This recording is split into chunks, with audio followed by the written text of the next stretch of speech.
SprintCarUnlimited.com coming to you from Lincoln Speedway, the icebreaker. What are you laughing at? Second place finisher, Danny Dietrich, who doesn't like the angle of the camera because it makes him look fat. Danny. It's not the beer. I barely drink anymore. You take the lead, I guess out of two, got on top, got around Cameron Smith, and you thought you were in good shape. And then Chase hit a part of the track that you didn't think existed down at 3 and 4. Yeah, I mean, he did a phenomenal job. Just, I don't know how fast he got to me, how fast he passed me, but I had no idea the bottom of 4 was even a thing. I was trying to drive through it and thought I was doing a pretty good job, and then trying to straddle the top of the ruts. And thought I was doing a good job of that. I tried to top one time, and that wasn't any good before I got in the lead. And it just surprised me, honestly. The lap cars kind of didn't know where they wanted to be going down the backstretch into 3, and kind of made me a little indecisive on where to go. But the last thing I expected was for somebody to drive under me and as far under me as they did. Well, then he got 2 lap cars to boot and kind of was able to gap himself over you. Yeah, I mean, whenever he was able to pass me and 2 lap cars in the same corner, I mean, that's frustrating because then it's the same thing as last year. I get stuck, not stuck, but I get trapped behind 2 lap cars side by side, and Chase passed me last year the same way. Except he was on the other side of me. He drove around me. I think it was last year off of 4. So just starting out front and not starting out front, but getting the lead and leading sometimes just isn't an advantage. And there again, I was kind of happy to be running second a little. I mean, obviously not, we didn't win, but like we could have got a little bit more lap traffic in a sense. It probably would have helped me, but then again, I caught the same 2 lap cars that cost me the lead, and they were running side by side again. So just how it plays out. It really it's race number 1 for us, and pretty happy to run second. Hard to even consider Florida after just having 2 bad luck nights, and then having a night where we're just behind the 8 ball. So feels good to get back to Pennsylvania and get a race in our team here on our program, and we feel pretty confident. Otherwise, normally we're upside down in the ruts, bicycling upside down on opening day here. Florida, to me, I always look at that as vacation for you.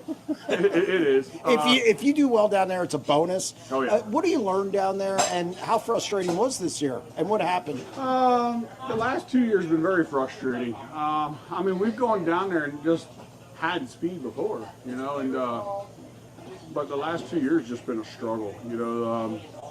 Last year we just couldn't get our shit to run, and figured our problem out on the last night, and then finally it run really good, and then it covered up, in the feature. But, we timed better. Well, we didn't time better, but we heat raced better and just figured our problem out. And then this year we just a case of bad luck, and then just being behind the 8 ball. I mean, when you're on night 3 and it's really your first night, and those guys are on their 3rd night, you're in trouble. So I think Florida threw a lot of guys for a loop. A lot of guys wish that they could go back and redo it. It's probably why they'll have more cars down there this week than they've ever had for bike week, I feel like. There's a lot of people that want to go back down there for a little bit of redemption. And, we wish we were going. The joke of the week was if we could win opening day here, we would load up and just head south. But no, we're very frustrated with the last 2 years. I said we probably wouldn't go back, but yeah, it's a vacation. We get out. There's 4 of us that go down there. We have a blast, and yeah, if we can run good, that's great. But the goal is to go make the show every night, and we've been struggling with that. So obviously, we're letting ourselves and all our fans down. To come back here and get second, that's got to be huge. It just shows that, hey, everything's status quo. The year's starting, and we're still in good shape in PA. Yeah, I mean, we're going to be fine. I mean, typically when we get on to Florida, we suck. We have really good years. And last year we sucked in Florida and had our best season ever on the books. And, from not wins, but from top 5s and top 3s and top 2s and money earned, all that. We have nothing to complain about for last year. So hopefully we'll be in the same boat this year. We sucked in Florida. We'll make up for it the rest of the year. Well, congratulations on a solid run. Thank you.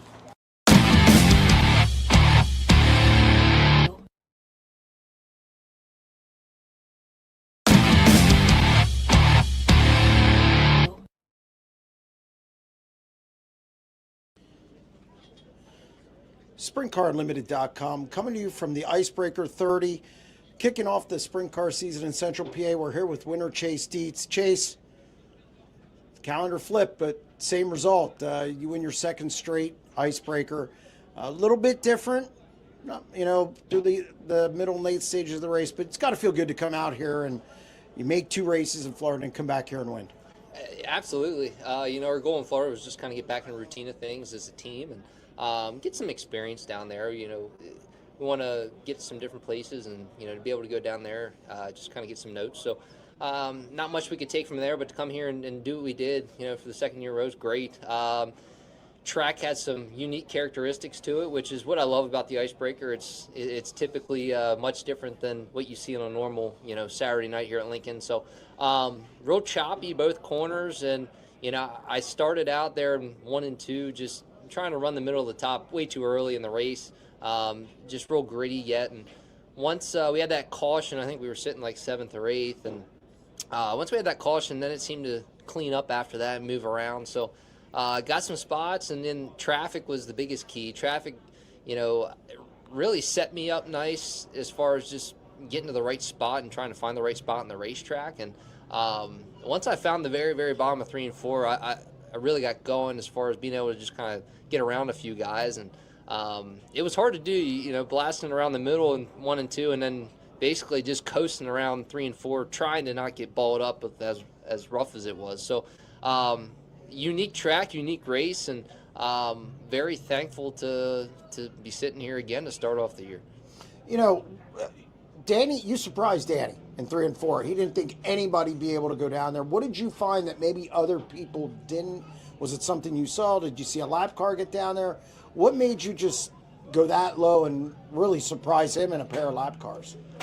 Kind of a little bit of instinct. Like early in the race, just in the wrong spot, both corners. It was about middle, top 1 and 2. Couldn't get nowhere. And then, to start in 3 and 4, I was trying to run above it just because of how rutted up it was. But those ruts gave you grip, and I just couldn't get going. But like as we got through the race there, it slicked up so much on entry that everyone was kind of losing their car on entry to 3 and 4, and it was not helping them in the ruts. So I tried it one time, just coasting around the guardrail, and I made some big gains right there because everyone got to the center and get real bottled up and unsettled. So once I did it once, I was like, well, no one else is getting right back down there. I felt like I was kind of going back and watching Alan Crimes drive the bottom here at Lincoln Speedway. So just had to be real patient, and I was able to do that. And after that restart, I was just trying to hit my marks again, and I was going to make him go around me if he could. So I couldn't make it work early, so I figured let him try. But just trying to read the racetrack as a driver, especially on a day like this, is critical. And I felt like early in that race I didn't do a good job, but as the race went on, came to me a little bit. But just because of my mistakes early, it helped me later. So just how these races play out, and we're looking forward to capping off the season with hopefully more wins. That'd be great. You had 9 wins last year, including a World of Outlaws win, National Open weekend. And it was your first year with Stamen Motorsports. How important is it to get off to a good start I don't want to say show that wasn't a fluke, but just kind of to keep rolling in the same direction and not take a step back or retract off last year?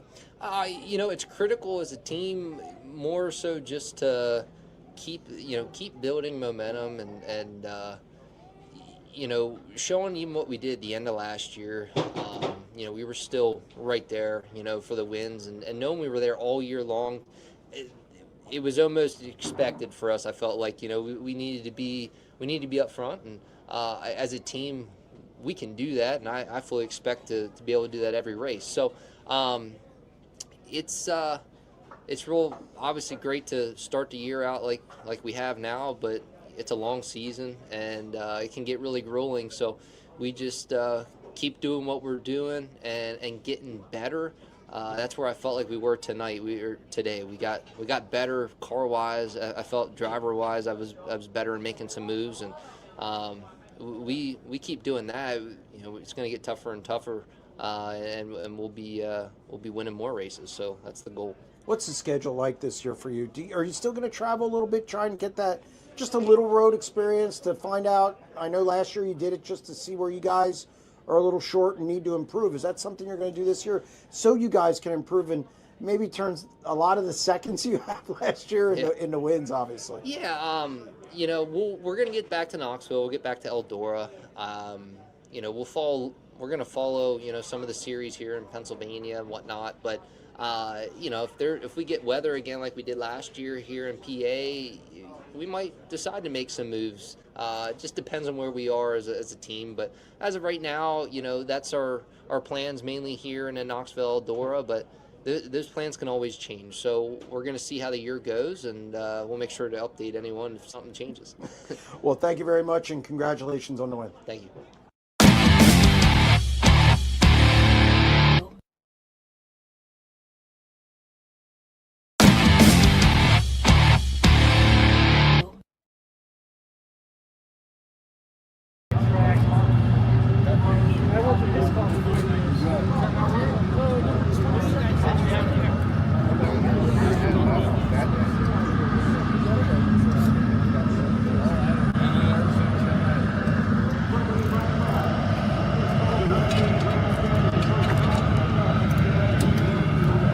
Water and hot chocolate and track snacks. Also outside the first turn of the morning with a member has kettle corn, caramel corn, and butter corn, cotton candy. What's going on? Hey. So tell me about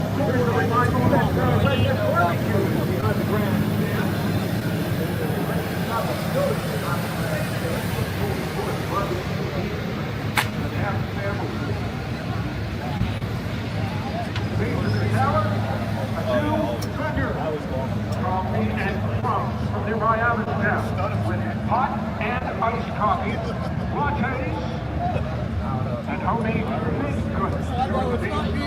Talent.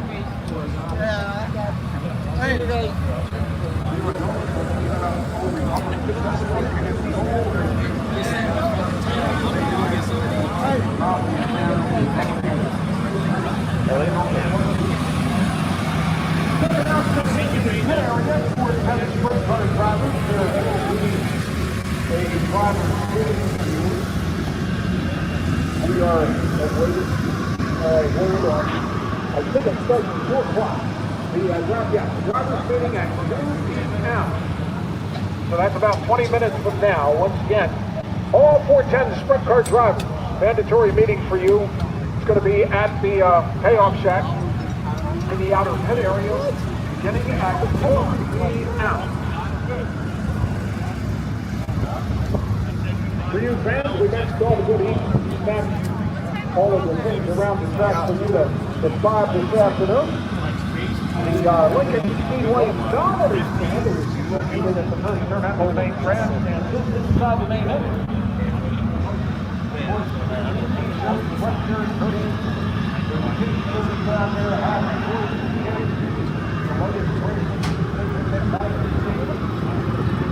All of the things down in the Speedway Dominators stand. First turn at the main track stand.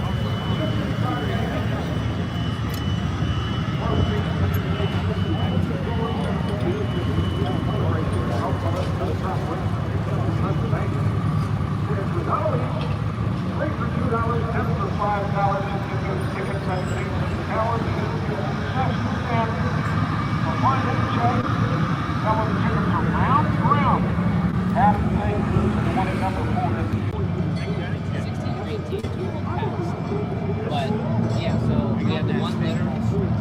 They come up last week.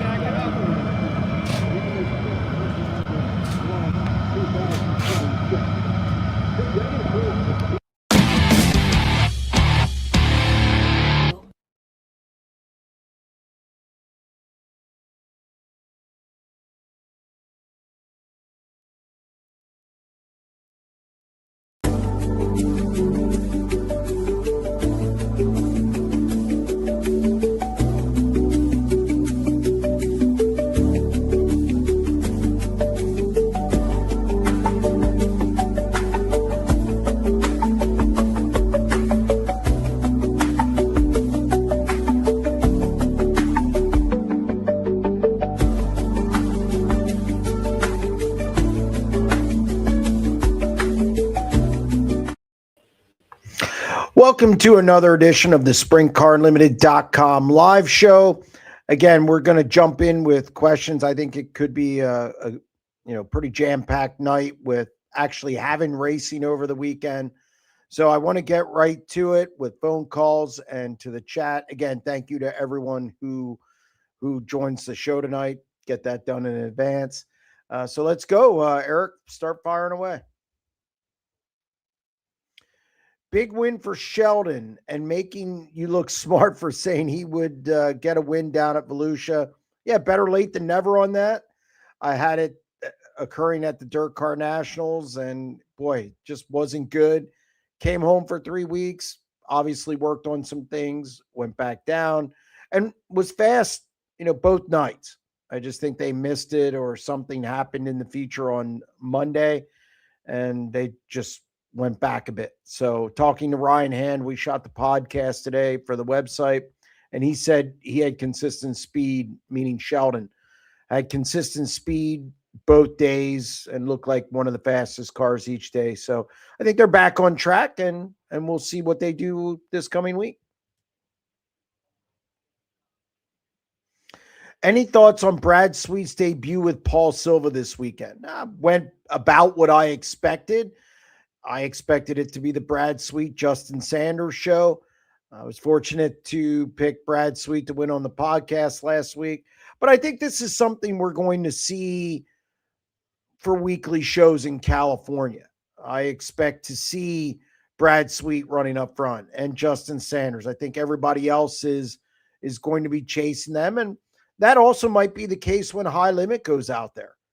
I mean, we'll have to wait and see, but I'm not surprised at all. I expected Brad to jump in that car and be fast out of the gate. He was. The feature took 50 plus minutes, which that's never good, but that's typical for NARC. But other than that, yeah, went pretty status quo.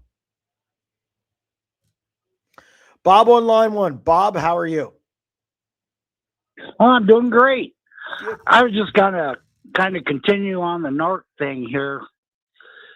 I remember Will last week said there was no way they'd have a full field of cars, and I think they had 31 or something. Now, do you think that's Go ahead. Oh, do you think that's because it was the first race of the year, or NARC paying a little more money this year? I mean, that's hard to say. And it's simply because it is the first race of the year. I've not checked the entire rundown to see if there were any 360s in the field. Maybe somebody can help me out with that from out there. But just got it was 26 cars is what they got. So, yeah, they got a full field, and that's great for the first night out, I guess. Again, how many were 360s? But more money, first race of the year, could be a combination of both. I think the telltale will be as we go through the season.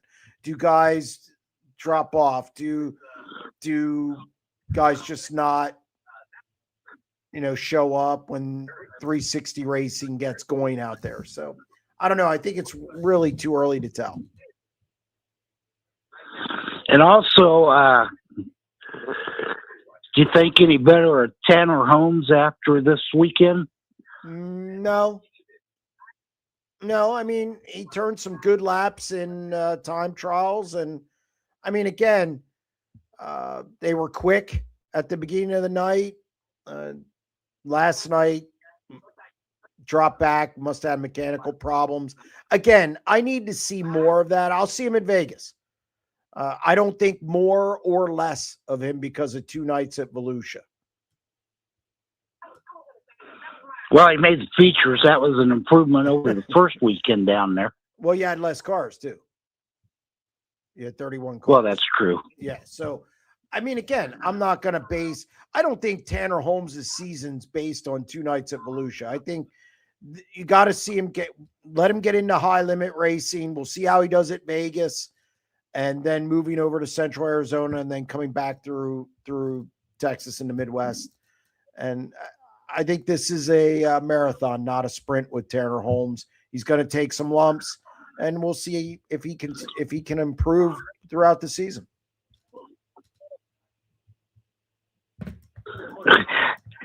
I was listening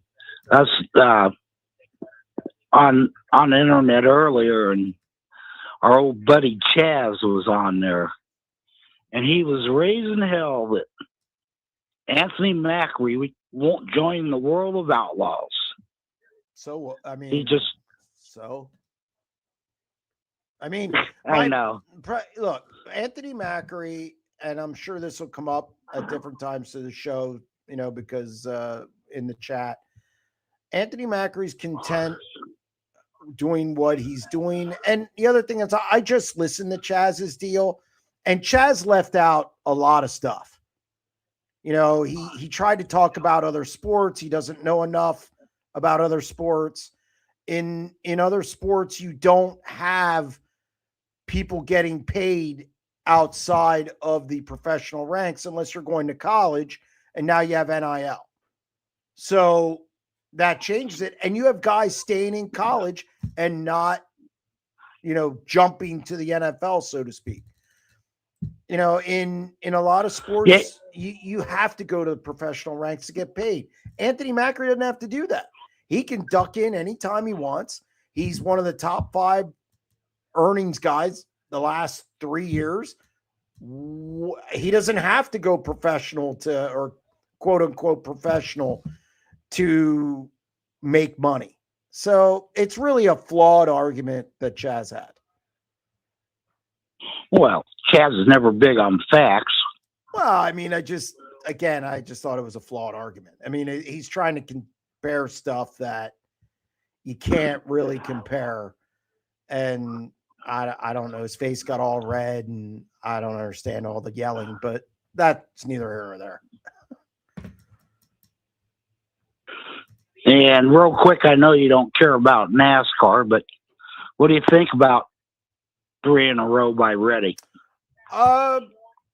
It's not that I don't care about it. I just don't watch it on Sundays. I'm not one of these guys who's going to degrade it. I'm just not. I've covered it already in the past. So, look, I mean, he's having a good year so far. He looks really good.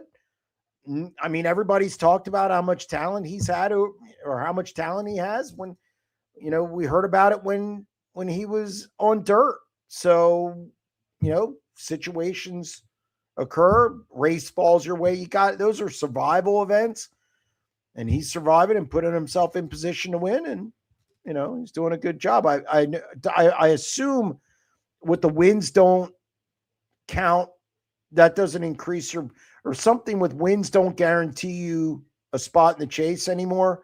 So I know they changed the rules on that. No. So he probably isn't happy about that, but we'll see. We'll see if it continues. But he's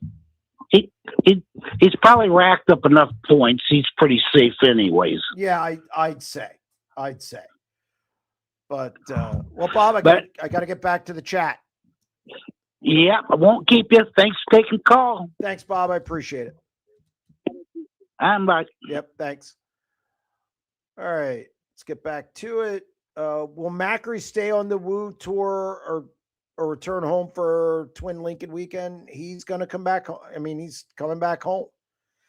Macri, I mean, he's not a guy who wants to be on the road, 150 nights a year or whatever number it is, 200 nights a year.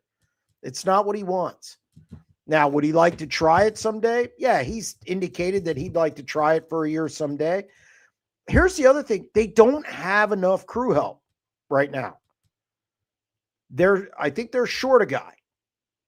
That's the other thing. I don't think they want to go out on the road with only 2 guys working on it. So when other guys have 3, I just don't, it's just not what they do. And he can still earn a lot of money. So why not sleep in his own bed? I just don't understand why. And I'm not saying this particular person who asked. It's just people sometimes get mad that he doesn't go out. It's just not what he wants to do. But no, he's going to be running kind of the same schedule he always does. Pretty close to it. Mike on line 2. Mike, how are you? I'm good. How are you, Jeremy? Not too bad. Not too bad. Got some hockey later. I'm ready for that.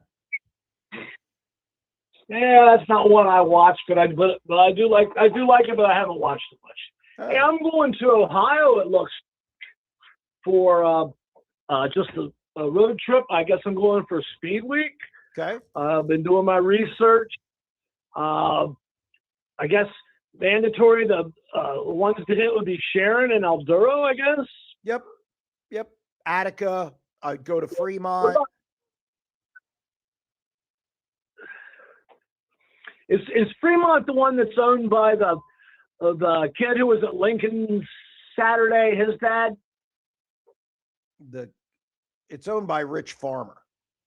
Rich Farmer's a promoter. Okay. Last name Sabo. Oh, Zeth Sabo. Yes, Farmer owns the car that Zeth Sabo drives. Oh, okay. Yep. And that's which track again? Fremont. And that's the other one you brought up. Yeah, I mean, Eldora, Sharon, Fremont, Attica. Those are the 4 I would hit. All right. If you can. Wayne Okay. County. Wayne County. Okay. When I was out there on Saturday, I struck up a conversation with the Sabos. Very, very nice. Mm-hmm. And I wasn't sure. Is it a big track, a little track? What's it like? Which one? Fremont. It's smaller. Smaller than like Eldora and stuff. Okay. So correct me if I'm wrong on this. Both Sharon and Eldora are like real high class type of speedways, correct? Well, I mean, Eldora, look, I mean, you're not going to beat Eldora unless you're Knoxville or Lucas Oil Speedway. Yeah, Sharon's nice. I think Attica's nice. Fremont's nice. I think all 4 of them are probably, what you would call nice tracks. Okay, very nice, very nice. All right, I'm just going to say one more thing, and this is just I'm just starting to understand this now, that certain tracks, I'm a BAPS guy, yep, and the things you're doing up there is ridiculous. Yeah, but I guess it's true that some of the tracks around here are not considered, I'm going to bring up Williams Grove, are considered not to be that nice, like the safety and amenities and all that. Is that a correct statement? I think, what are you comparing them to? If you're comparing them to tracks across the country, they're fine. They're okay. Okay. If you're comparing them to Port Royal, or if you're comparing it to Eldora, Knoxville, they have work to do. But I think sometimes in Central PA, we get spoiled by, I've been in some real dungeons. And Central PA, when I hear people complain about Central PA, I'm like, yeah, it's not as bad as you think. So I think the Grove's fine. I do think they need to upgrade some things. I do think they need to make a couple changes, but compared to some other places I've been, whether it's up in New York or, some other tracks in the Midwest, yeah, the Grove's fine. Come back. Okay. And I said that was my last one. Now it makes me ask another one. And is it correct, yes or no, that in comparison to the racetracks in Australia, that we're far behind, especially with safety? That's not even close. Is that a correct statement? That's a correct statement. But but it's government. Thanks for your work. But remember, it's government run over there, so that it's kind of in different hands over there. So, but yes, no, Mike, thank you very much. I appreciate it. All right, bye. Bye. All right. Is Macedo really moving to the Ford motor? No. That whole thing. Look, Kistler does the motors for JJR. Kistler's going to do the Ford stuff. He's going to be part of that program. And I do think there were some preliminary discussions, from what I'm told, between Philip Dietz and Ford, but it wasn't like, oh, we're going to pop a Ford in next week. I think it involved dyno, some testing. Ford has a long way to go from a reliability standpoint before a team like JJR puts that power plant under the hood. You know, especially with them competing with Gravel and Kofoid for a title. So I don't see that happening at all. I would be really surprised if we see a Ford in the 41 at any point.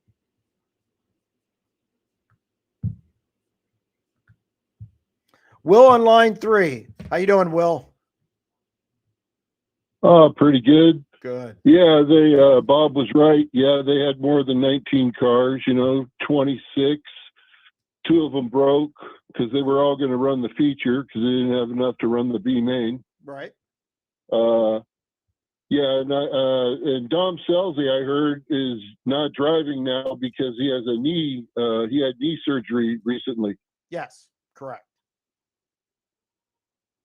Was that from a racing accident? That I'm unsure.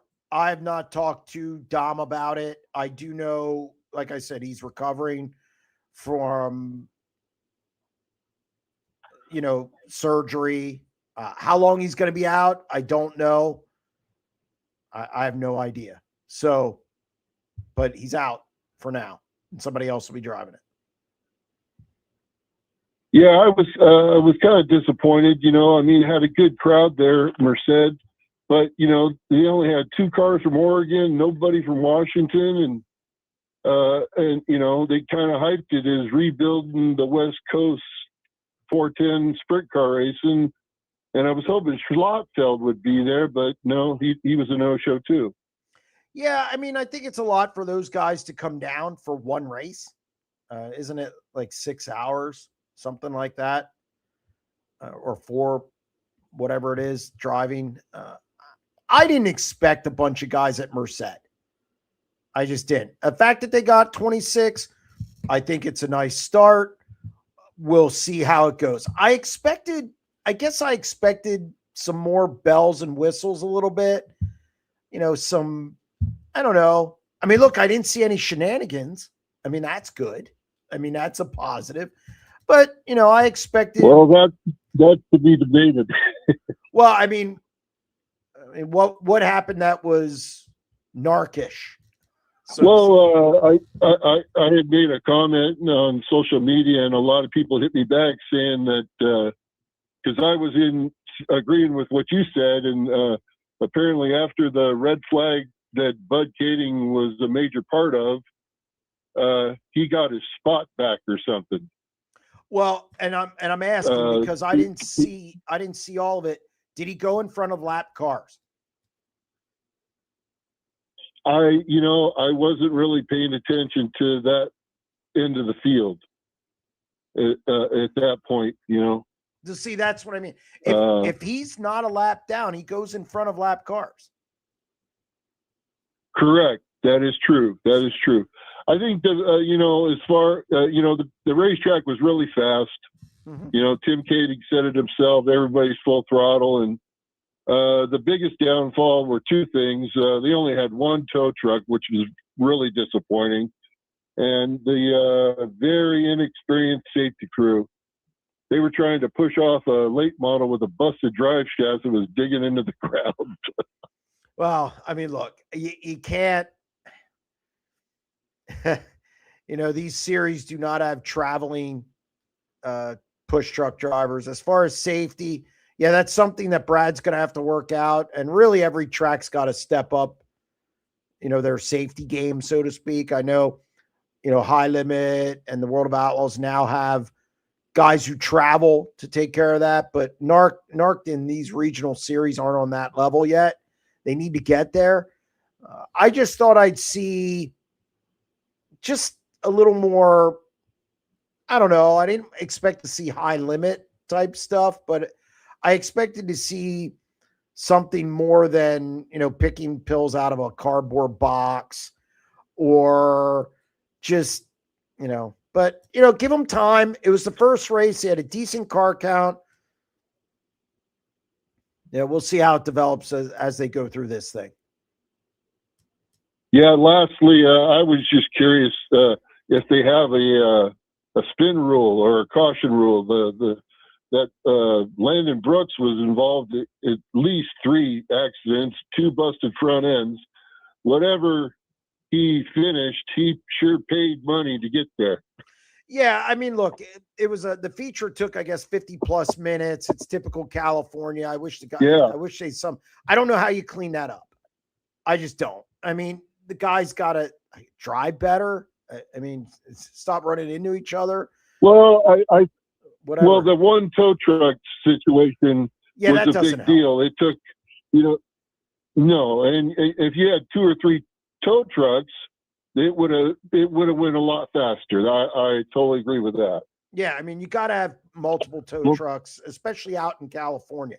I can't even imagine what having just one is like out there. So, yeah, they just got to clean some things up. I mean, the track's got to help them a little bit, and we'll see how this progresses. I guess March 28th is our next show at Tulare, and we'll see if it gets better. Yep, time will tell. Well, thanks for taking my call. Thanks, Will. Appreciate it.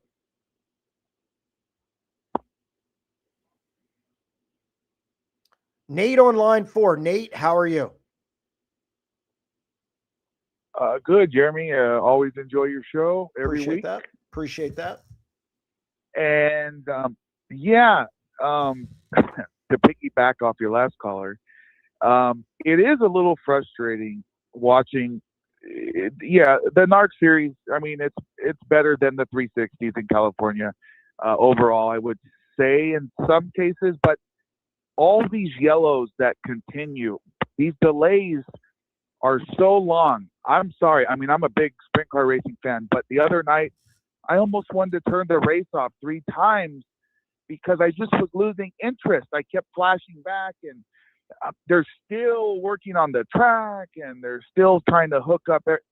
It becomes frustrating, and I know I'm one of just many thousands here in California. We have to deal with this all the time. Maybe some of these young kid drivers, they make mistakes. They're not quite as detailed as the Outlaws are, as we know. Do you think this is ever going to get cleaned up, or it's just the reality of what it is?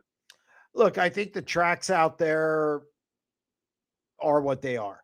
And I mean, you got to have more than one tow truck. Come on. You can't. Right. And you can't. I know. I mean, if there was one tow truck at like the Grove, it would be bad, but it wouldn't be like California bad. They wreck more out there. There's more cautions out there. That's just the way it is. So exactly. I can't imagine what one tow truck around at any track out there, what that's like. Mm-hmm. So the track's got to help out. I mean, look, it's not like Brad NARC can wave some magic wand and get everything good. Mm-hmm. I mean, you got to help them out a little bit. So I think there needs to be an upgrade all the way around, whether it's the tracks, regardless of what it is. And maybe that's why their schedule is the way it is, where they have a lot of races at a few facilities. Maybe that's the reason for that. Yeah. So I'm going to give them some time, and we'll see how it develops. And the fact that Brad's involved now, and like the other night after the race, he said, this is not ideal. We want to give the fans a better showing. He made a comment, and of course he's our best bet to save this. I mean, without him, I don't know what would happen. I would agree. And I do think there needs to be a little patience. I mean, NARC had a lot of things wrong with it. And that's true. People can say that's fine. But they had a lot of things wrong with it. No, I agree with you. Like you were saying last summer, it's always some snag everywhere they go. It's always something going on. And you're right. One other quick thing, Jeremy. Have you heard anything? So Watsonville Speedway's got a new promoter. Have you heard? I mean, I've been a fan for 20 years. I've been going religiously every Friday with my family. That place, the last 3 years, it's like a ghost town. They can't get no more good drivers. The stadium's empty. Do you think there's any chance to save this track, or this thing is just done? What have you heard anything? It's just been bad. I think the new promoter has a long road ahead of him. I think it doesn't take long to kill something in this sport because, and the other thing with California, your fans are spread out. Travel time is, it's not like Central PA where there's an hour and a half between 7 tracks. You have I think there's we got to go 3 to 5 hours up and down the coast to get to these tracks on a work night, Friday night. Yeah. So brutal. I think the promoter. It's brutal. I think the promoter has he's got a long road to hoe for him to bring that track. He's back. got a lot ahead of him. I know, and at one time, Jeremy, it was a great little racing track. Every Friday was a great show for 25 years. Doesn't take much, doesn't take much to ruin it. It doesn't take much, and like you always say, we better appreciate these little in time, because before you know it, they're going to start going little by the wayside, like you keep saying. So I know it's sad, but we'll see what happens. Thanks so much, Jeremy. Thanks for your time. All right, Nate. Thank you very much. I appreciate it.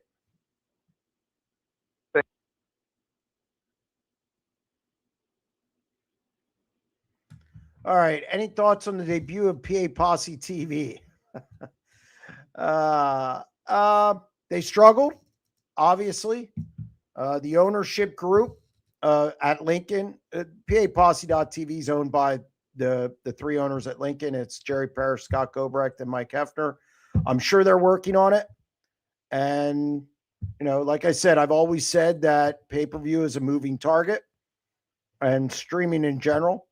It doesn't take much for something to go wrong. And obviously they saw, we all saw that over the weekend. So I don't have a lot of thoughts on it. I know what our policies are. Our policies are something like that happens, it's a refund right away when you're down for that long. And, like I said, I think they're trying to work through all the little nuances of doing this. And again, much like NARC and, and other things, we'll see how it develops.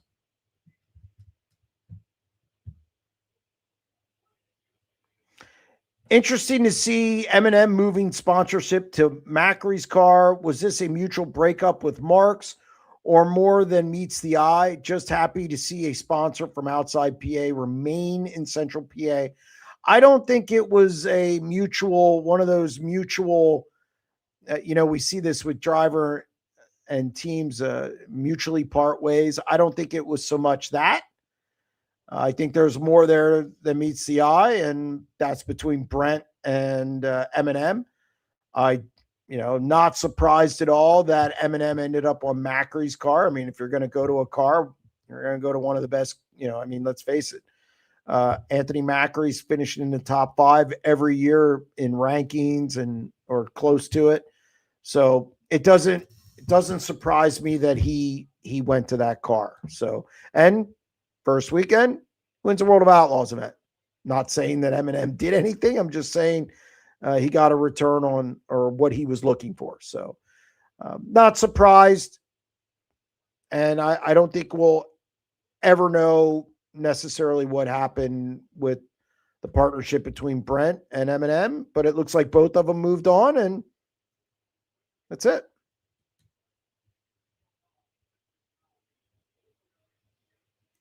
Doug on line 5. Doug, how are you? Hey, Jeremy, how are you? I'm not doing bad. How are you? I'm doing well. This is the first time I've ever listened to your show live because I like listening to it at work. Oh, okay. It's nice having you along and a conversation in my ear. So, well, thank you. I appreciate all the hard work you do. I have a collection of well over 100 8x10 sprint car photos in my house. Mm-hmm. there are specific cars and drivers from your Pennsylvania area that I would like to try and add to the collection. And I have had no luck trying to find a photographer out there that I could work with. Do you have a recommendation? Yeah, Brent Smith Photography is a guy you could go to. Jeremy Zarfos Photography. Those are the two guys I use, for the website. Okay. SprintCarUnlimited.com. And would they have some older stuff? Well, Brent's been around a little longer. So yeah, Brent, if you go to BrentSmithPhotography.com, you can go back and see everything that he has. He has it all online. And I think he has even a way you can order it. So that's what I would do. Okay. He's been around. Yeah. He's been around longer. All right. I saw you at the Nationals last year. I was going to come up and say hi, but you had just started shooting some content for the evening. Okay. You even shot me a side eye like, "Oh, dude, don't come up and talk to me right now. I'm working." Oh no! So, no, it was literally a horrible time for me to walk up. So my wife and my son and I kept walking. So, but I do look forward to hopefully someday meeting you in the pits and at least shaking your hand. But hopefully I'll get to call in again sometime. Well, I appreciate you calling in, Doug, and feel free to come up and say hello if you see me at the racetrack. All right, sir. Have a good night. Thank you very much, Doug. I appreciate it. Bye. Bye. All right. Why is Donnie continuing to have these rear end issues? Doesn't seem like anyone has had similar issues. Yeah, they had issues again last night. I'm not 100% sure what it is. I've heard some about a coupling in the rear end, and I think they're probably keeping it pretty close to the vest on what's going on with that. Got to fix it though. It's costing them too much at this point. And after a 3-week break, you would think it would be taken care of, and it wasn't. It happened again. So I think they definitely got to make some changes. You got to finish races. It's great if you're fast, but if you're not finishing races, then, it doesn't matter if you have an advantage or don't have an advantage with a certain part. You got to finish races. So we'll see if they can do that. I mean, they don't have a lot of time now. They get into the schedule. I mean, if you were going to fix something between the two Volusia events was the time. I mean, you had 3 weeks. So you don't get a lot of time during the year. You don't get a lot of breaks with the World of Outlaws. So yeah, they gotta get on this rear end issue. It's costing them big time. Gravel bested head to head by Rico at Charlotte, Tim's at Knoxville, Macri at Volusia, and Eldora Macedo at Williams Grove. What is happening with their half-mile program? I don't think anything's wrong with their half-mile program. I think guys might have a better weekend, but it's one weekend. You got to remember, gravel, outside of the crash night one, he had 3 seconds and a third, and I think he led laps or took the lead in all of them except one. I don't think there's anything wrong. I think they time well. They set quick time, I think 4 out of those 5 events. He was 7th, I believe, last night in time trials. But I think any one of those guys, including Macedo and Macri, would love to be in the shoes of David Gravel at this point. So I don't think those guys are necessarily better at those on, from a half mile standpoint. I think maybe they had a great weekend, who either had a great weekend, but longevity is key. And this is why David Gravel wins titles and whatnot. I don't think there's anything wrong. I think they're going to start rattling off wins. I think it's only a matter of time. Hit the like button, guys. Let's get Jeremy to 100 tonight. No, I appreciate that. Do you think Stutz towed back to Volusia to possibly test different setups before PA racing starts? No, he needed to improve. Actually, I talked to him before he left. He said, I'm not going to get any better staying at home. So he hit the road in hopes and in an effort to improve what they got going on. They haven't been running well. You know, he wanted to saddle up at Volusia, a place he was during Dirt Car National. So you kind of got a gauge there, one to the other, if there was improvement. But no, strictly to get better as a team.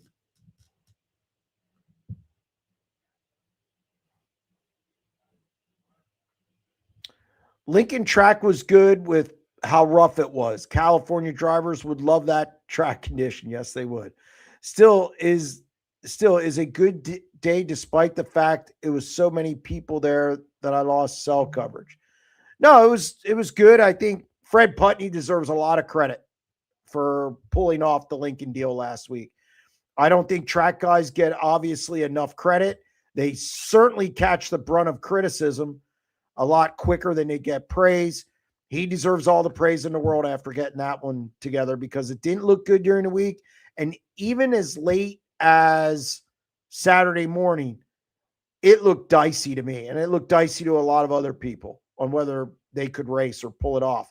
So credit to Fred Putney, did a great job, which is something we've come to expect from him. So, you know, I expect the same this week.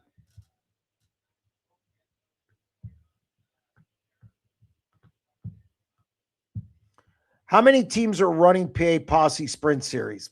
That's a tough call. I'm gonna say like 7, maybe. I think it's gonna depend on rainouts. I think if you have more rainouts, I think you could see more guys run the entire series. I think right now you're looking at a Troy Wogelman, Justin Whittall, Cody Hartlob, Freddie Raymer.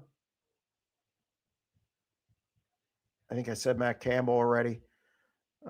Guys like that. So I think you could get to like 7. And then if you have some rainouts at opportune times, you know, maybe Dietrich will run the entire thing and won't miss more than the 3 mulligans he's allowed. Again, that's something we're going to have to wait and see, but I think it's going to be very weather dependent.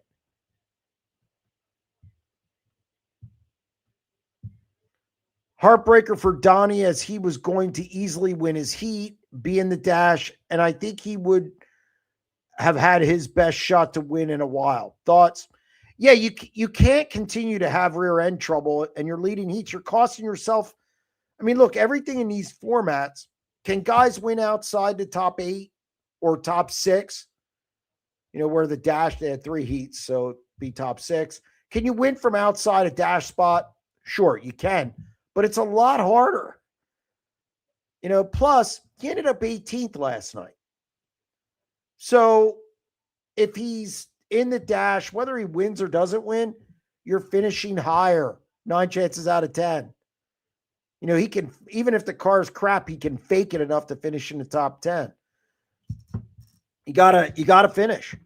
You gotta take advantage of running up front in these heat races and getting into the dash. You want to know why David Gravel has a great team and he's a great driver.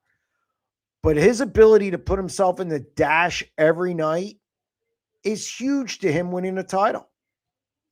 It's something that Buddy Kofoid hasn't figured out how to do yet, or Carson Macedo. They still sometimes have problems in qualifying, or like we saw last night, you know, Buddy probably had the worst possible night you could have for a title contender. Hurt a motor, rear end brake, and then pulled out another car and it doesn't fire, which I don't even know how that happens. So they actually took it back and tried to fire it during the 4 abreast at the Gator Pond. Didn't fire. So, yeah, the dash is critical, and that was a missed opportunity for Donny and CJB.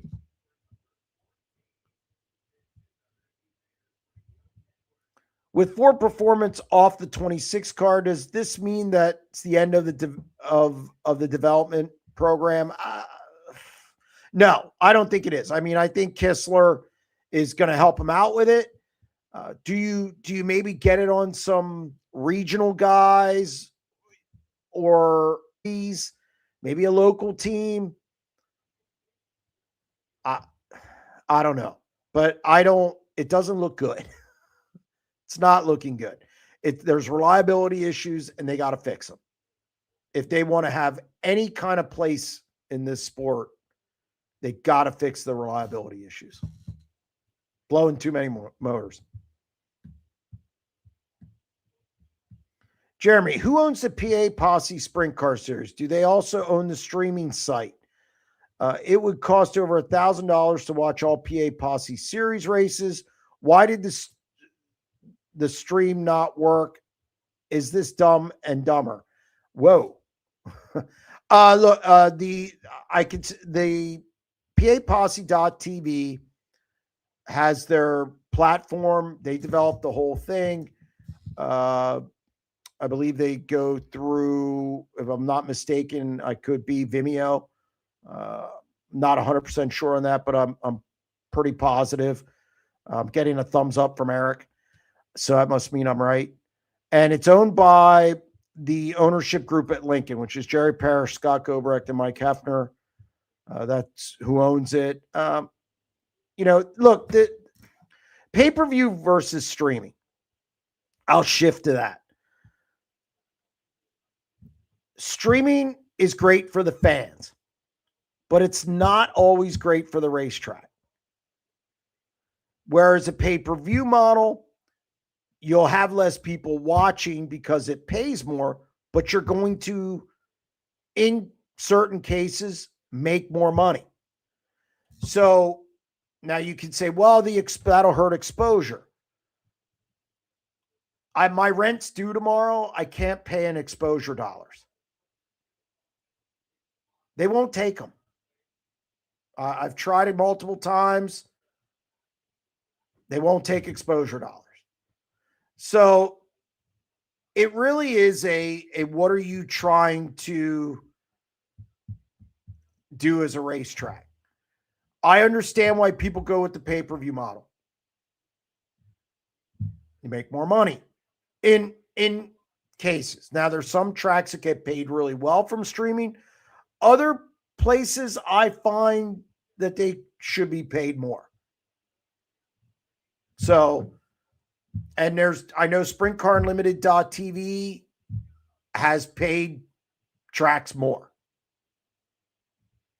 So it's all what you want to do. And I get it for the fans. Look, the fans don't want to pay much. They want to pay $150 or $180.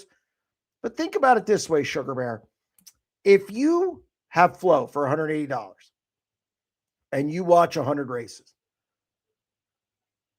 or let's say you just watch one track, even 25 races or 20 races, we'll even decrease it to 20 and help you out. Well, that means each race is only $9. Now imagine you add more races that you watch. Basically, the tracks my dad did it the first year he had Flow. The races, he watched all these races for an average of 25 cents per race. That's bad. That's bad. That's not good. And if it rains, if there's weather in the area, I should say, that's when you really get hurt by streaming. At least for the weekly show. Now, I know people like to cherry pick the World of Outlaws event or the Kings Royal or Knoxville Nationals. Those events will always do well. That's cherry picking. It's not a fair assessment. Do the regular weekly show. Okay, it's not as much of an event. It's not a destination event. So we did pay-per-view for SprintCarUnlimited.tv because we wanted to give the track what we felt was their fair share. That's why we did it. They earn more money.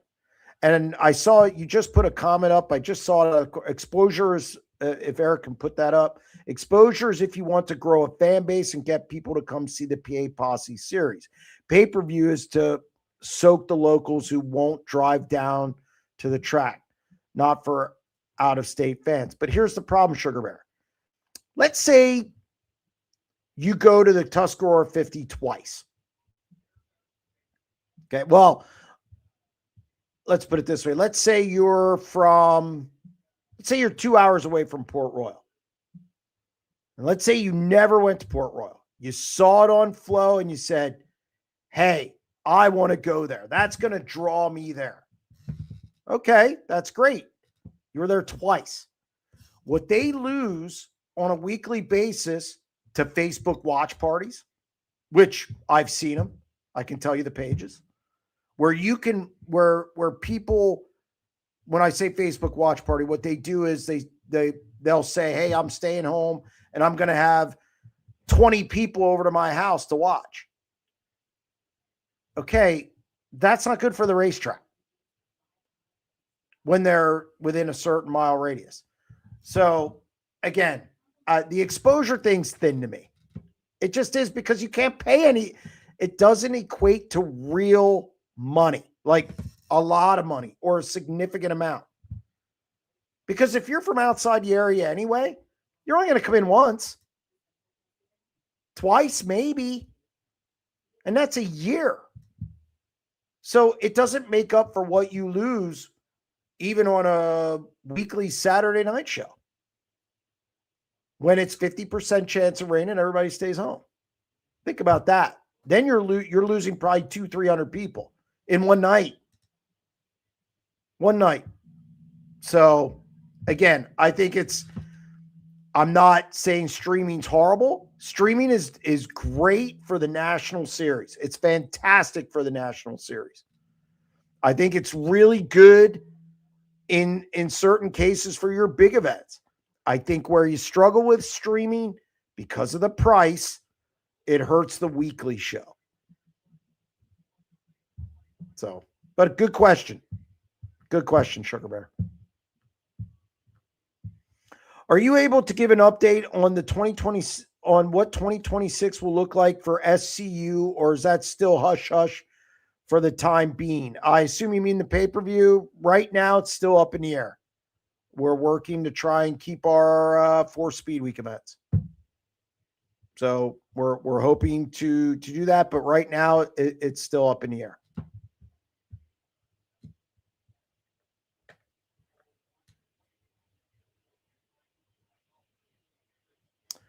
Do you think the streaming issues had anything to do with why Lincoln canceled Sunday? It was another beautiful day, and I don't understand why they canceled so early. I can't say that. I don't know that. I mean, I do know that they had a huge crowd on Saturday. It was a great crowd. It was fantastic crowd.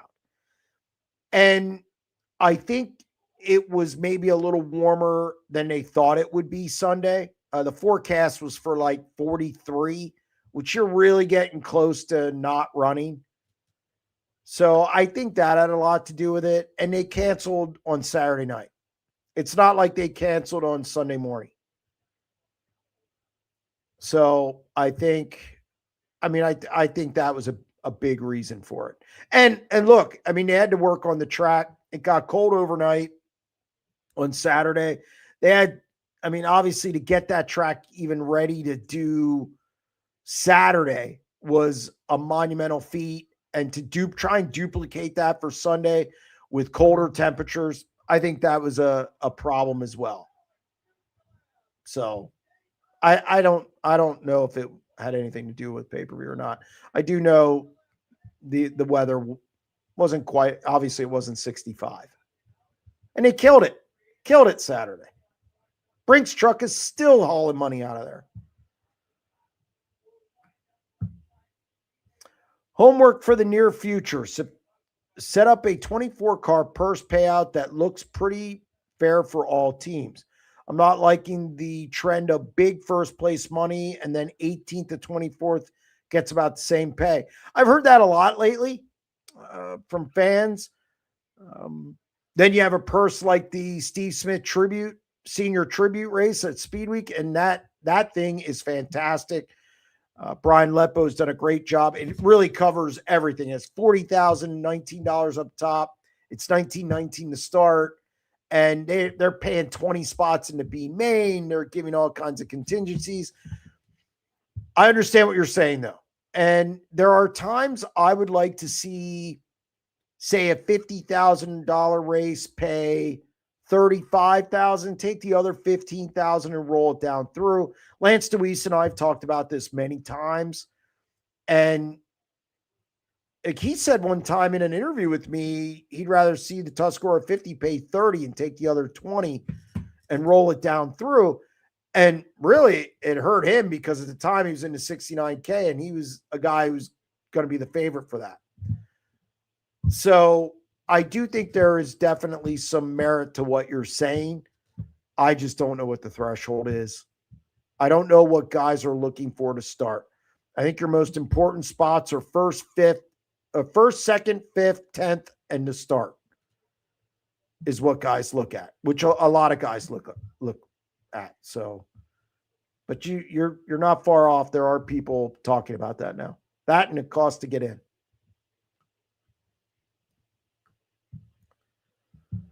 Joe on line 9. Joe, how are you?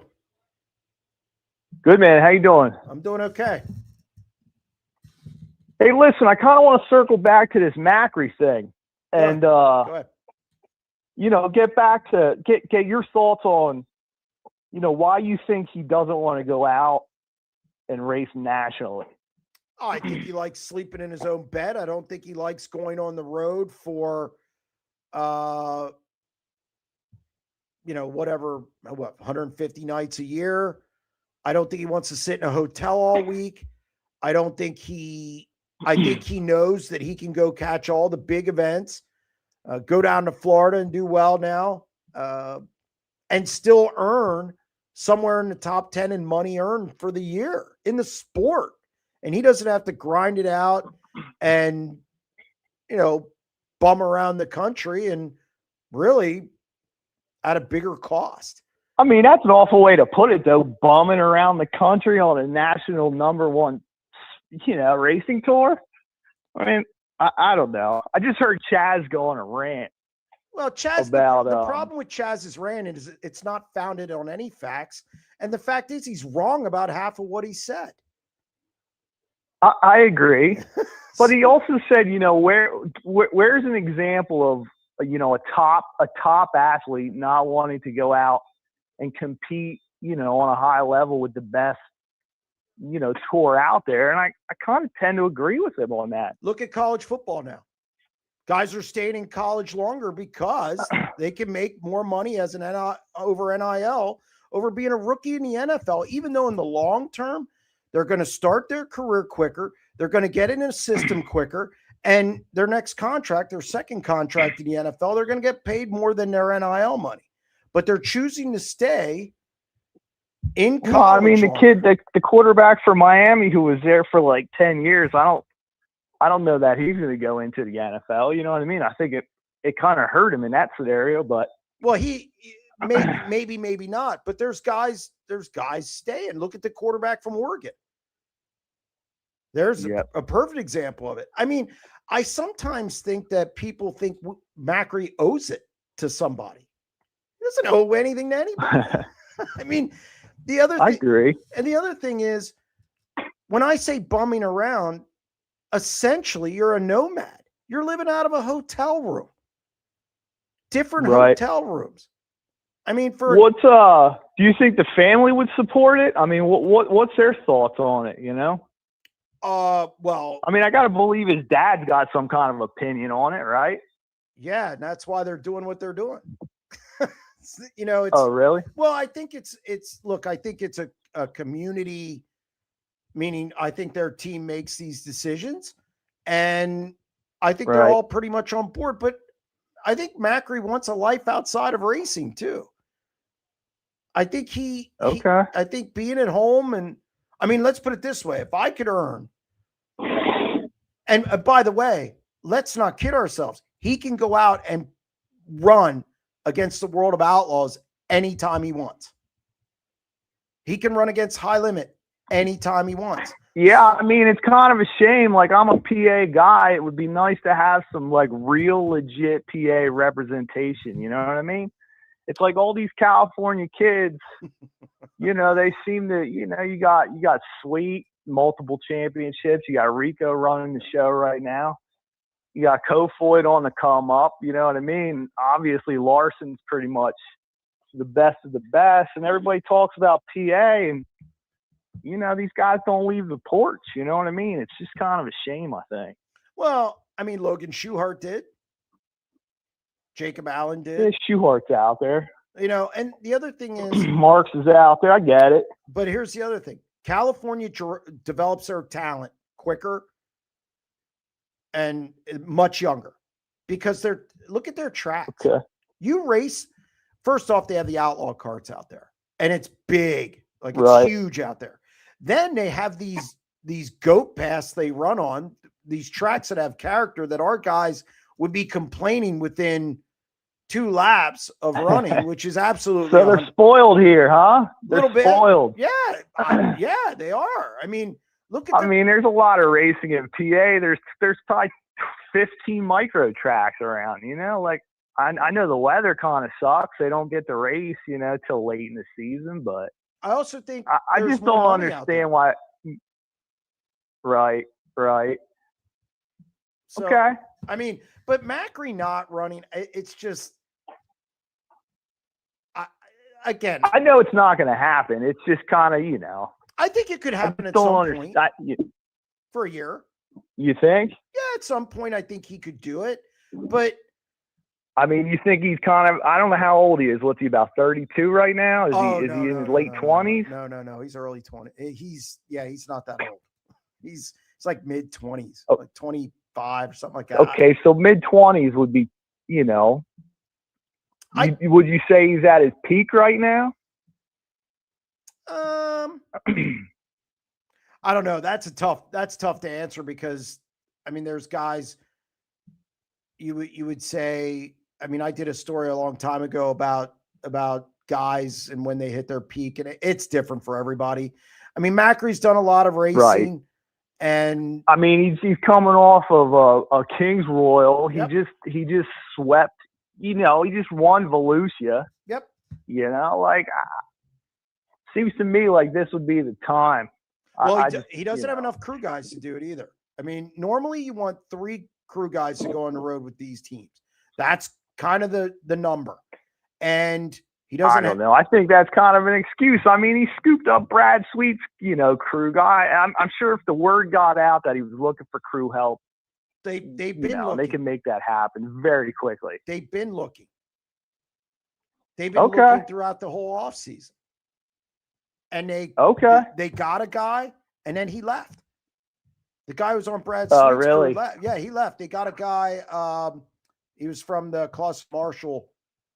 He just wanted to come home. The guy wanted to dial it back, so he came home. That's the other thing too. There's crew members. There's money. I mean, Mooney's a PA guy. Do you think he would go out on tour if Macri decided he wanted to do it? I think he would absolutely. He kind of wanted to come home. Oh, he would. Yeah, he would do it. He would do it. Okay. But that's interesting. But again, it's not just, hey, I'm going to go. It's money. It's your ducks in a row more. You know, look, when you run this pick and choose deal. Yeah, of course. It's nice when you're out on the road and you can just come home and regroup. Those guys with the Outlaws, there's no regrouping.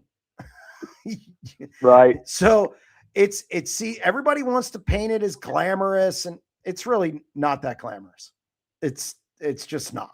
I mean, I could see Macri running High Limit more because it's less races. Right. Now that's about 18. Well, that's fine. You know, races. We'll take Macri on High Limit running the show. You know what I mean? Let's put it together, Jeremy. Let's make it happen. Well, the only problem with that is he kind of missed the window.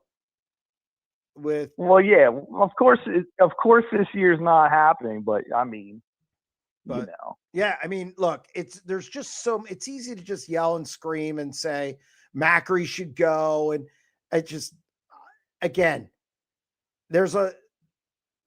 racing isn't, sprint car racing and dirt track racing in general are not, you can't compare them to professional sports.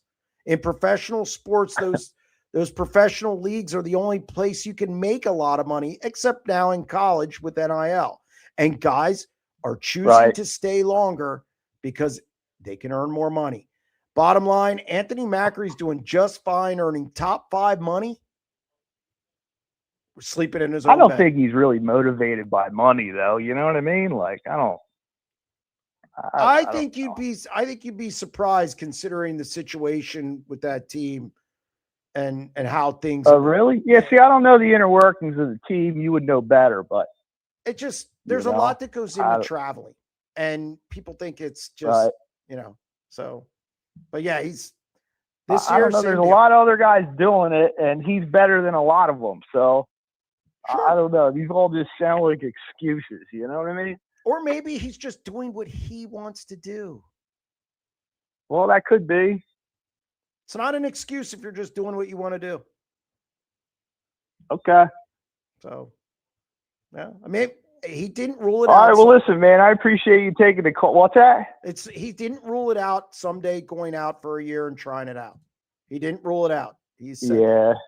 So we'll see. Okay. All right, Joe. Thank you very much. Appreciate it. Yep. Bye-bye. Yep. See it. Santos on line 10. Santos, how are you? Good, Jeremy. How are you doing? I'm doing okay. The Bears just scored, although they're behind 2-1 to the Checkers. But other than that, okay. I mean, after the show they put on, what was it, last night with the Miro goal in OT, I guess they got to back it up with another come behind win. Yeah, I'm actually, I have a bet tonight. It's a money line parlay. I took the Oilers over Ottawa, and I took the Canadians over San Jose. So I'm hoping for a good result on that. But what do you got for me with racing? I kind of just the last phone call kind of blew my mind. And I kind of pride myself on, growing up and the knowledge I have within the industry, and I kind of just want to make some statements back towards that call and see if you agree or hear your thoughts. Go ahead. First and foremost, he had basically said, like, unless you're on the way I took it is, unless you're on a national tour, you're not really, like, what are you doing? Or, you can't make any real money about doing it. And, who would want to do that? And my first thought was, correct me if I'm wrong. I mean, I know Hodna was on the Outlaws for a year or two, but he made his bones and made a great living, basically doing what Macri's doing now, traveling when he wanted to, and etc. And the other one being Lance DeWeese.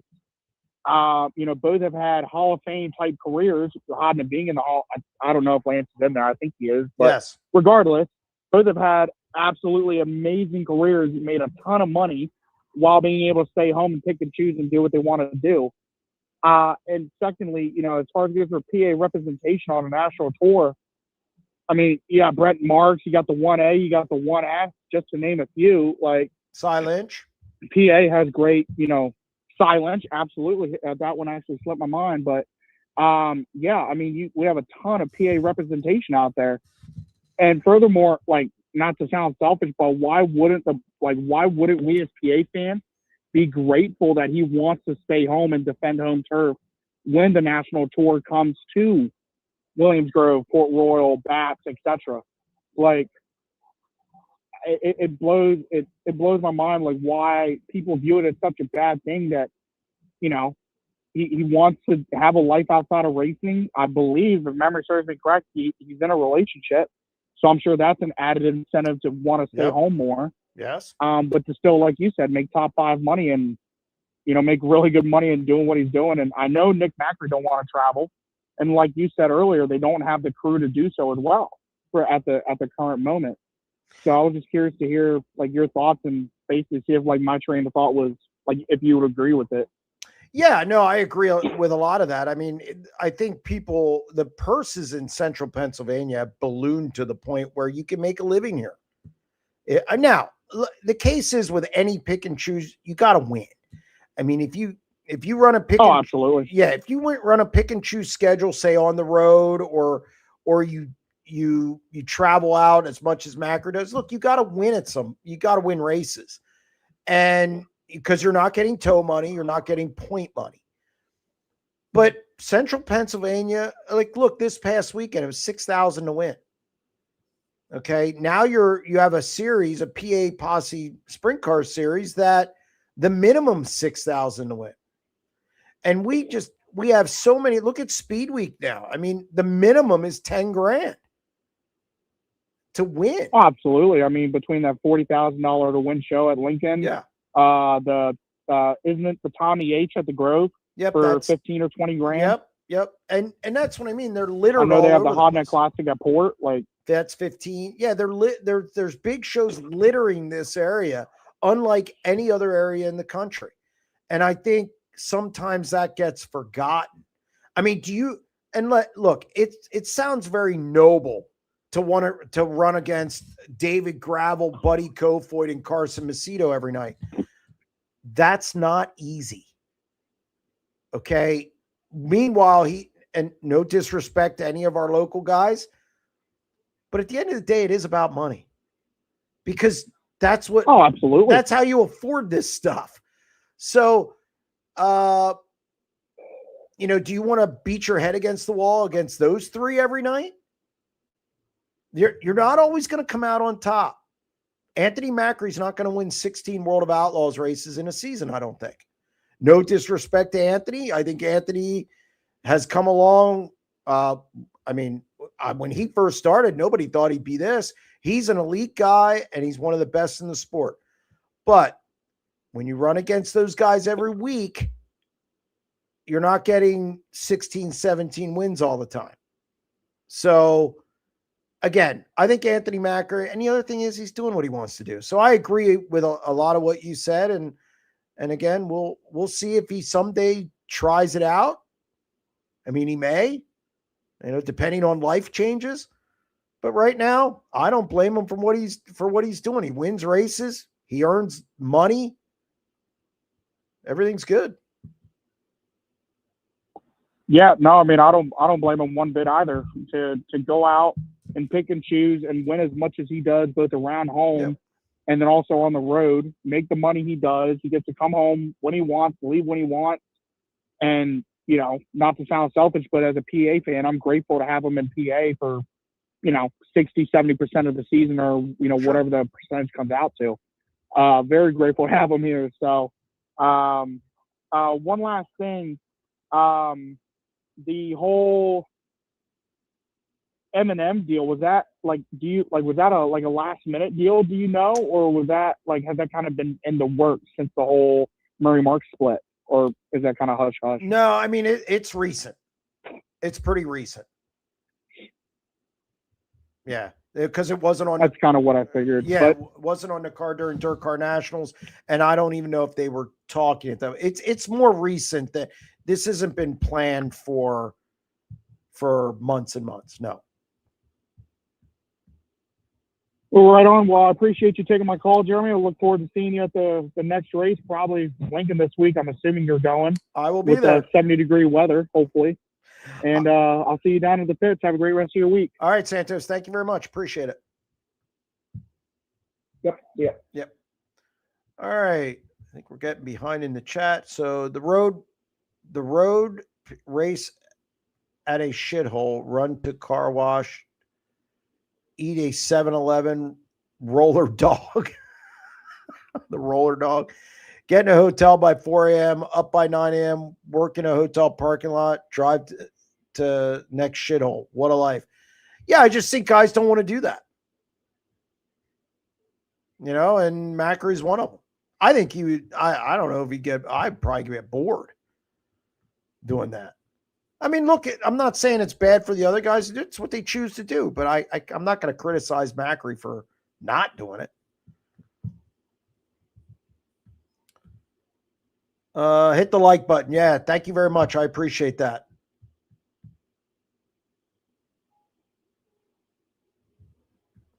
Any word on how the men's USA hockey team did in the Olympics? Asking for a friend. Yes, they won in overtime, 2-1.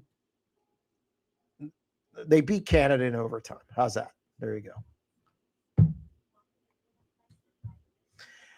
go. You would think engines would be an issue at Volusia, but the rear ends are definitely the issue for the sprint cars. There's been a lot of years it's been in motors.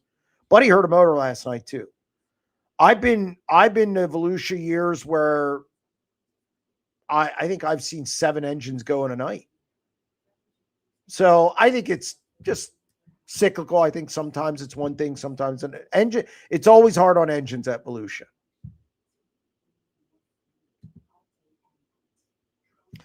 Do you think Buddy Kofoid lost the championship already with his mechanical issue last night and unable to start the feature? No, he's 46 points back, I think. It's a long season. If this would be September and then I would be concerned.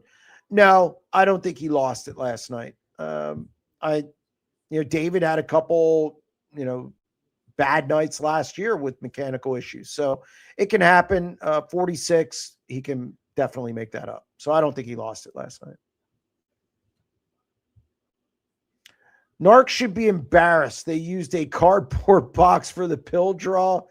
After the first 3 drew, they realized a couple chips under the flap of the box.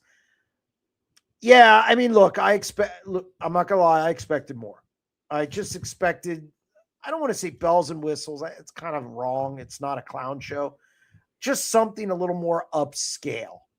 But hey, first race, let them get their feet wet. I didn't see any shenanigans. That's a positive. Let's work on that first, and then we'll add the other stuff. So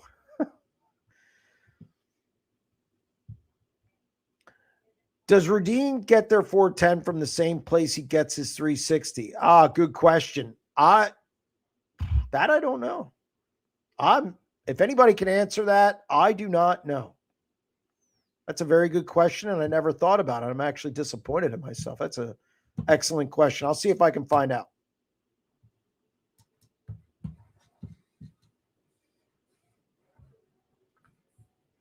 Trivia for Jeremy. Oh, no. 7 drivers won both the National Open and Tuscarora 50 since 2000. Deweese, Raymer, Hodnett. Can you name the other 4? Donny Schatz.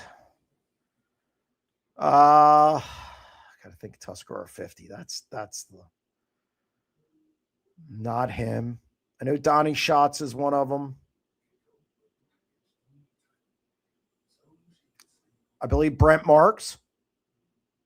That's 2. Man, I hate when I can't think of this stuff on the spot. But Brent Marks, Donny Schatz. I'm trying to go through my Rolodex of who won the Tuscarora 50. Let's see. You already gave me Deweese, Raymer, Hodnett. And I already got Schatz and Marks. He didn't win it. I'm drawing a blank on the other 2, and I'm sure I will be angry and go, oh yeah, when I'm just drawing a blank on it because of the Tuscarora 50. Wasn't why? I mean, because he won it, but he didn't win the National Open. I'm just drawing a blank. No, Rico never won the National Open. Yeah, Mark Smith is a possibility, but I don't know if he won the Tuscarora 50. I can't remember. Aaron Reitzel's never won the National Open. Wolfgang didn't win it after 2000. I'm drawing a blank on the other 2, so sorry. Yeah, Steve Smith might be one of them. Stevie Smith, meaning. Yeah, he might be one of them. Let's see how NARC does at Silver Dollar with Brad and Colby running the show. I think that'll be better. Look, you can't have one tow truck. I've thought about Doug Esch. I just couldn't remember if he won the Tuscarora 50. He won the Rain Shorten National Open. Yeah, you can't have one tow truck for a race. That doesn't work. So yeah, I think it'll be better at Silver Dollar simply because of the facility, amenities, so on and so forth. Let's be honest, California is lucky to have as many tracks as it does, I hope they get Calistoga up and going quick. It's a great track. I think it's just one of those. Don Kreitz Jr. That would make sense. Doug Esch is the one I just couldn't figure out if he won the Tuscarora 50. The problem also in California, how many weekly tracks are there? How many tracks run weekly? Yeah, Placerville, Marysville, Watsonville, Ocean, whatever you want to call it. And that's about it. Where they run weekly. And I think that hurts. I definitely think that hurts the region.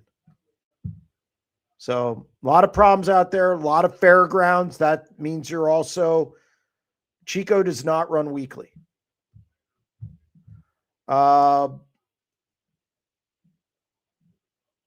think having fairgrounds, you're dealing with the state. I think there's a lot of issues out there.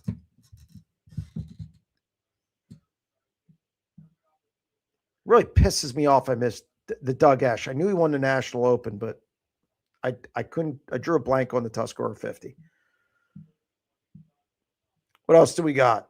Could have helped me out, Eric. Eric wants me to flounder. Any thoughts on Sheldon's bounce back weekend evolution? Yeah, they had more speed, obviously qualified better, put himself in position. I don't know what happened on Monday night. They either missed the setup or had something go wrong. He dropped back.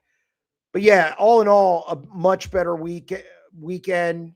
Gets the first win for KCP. This week he goes to Talladega Short Track and also Magnolia Motor Speedway. Two tracks that are more in his wheelhouse.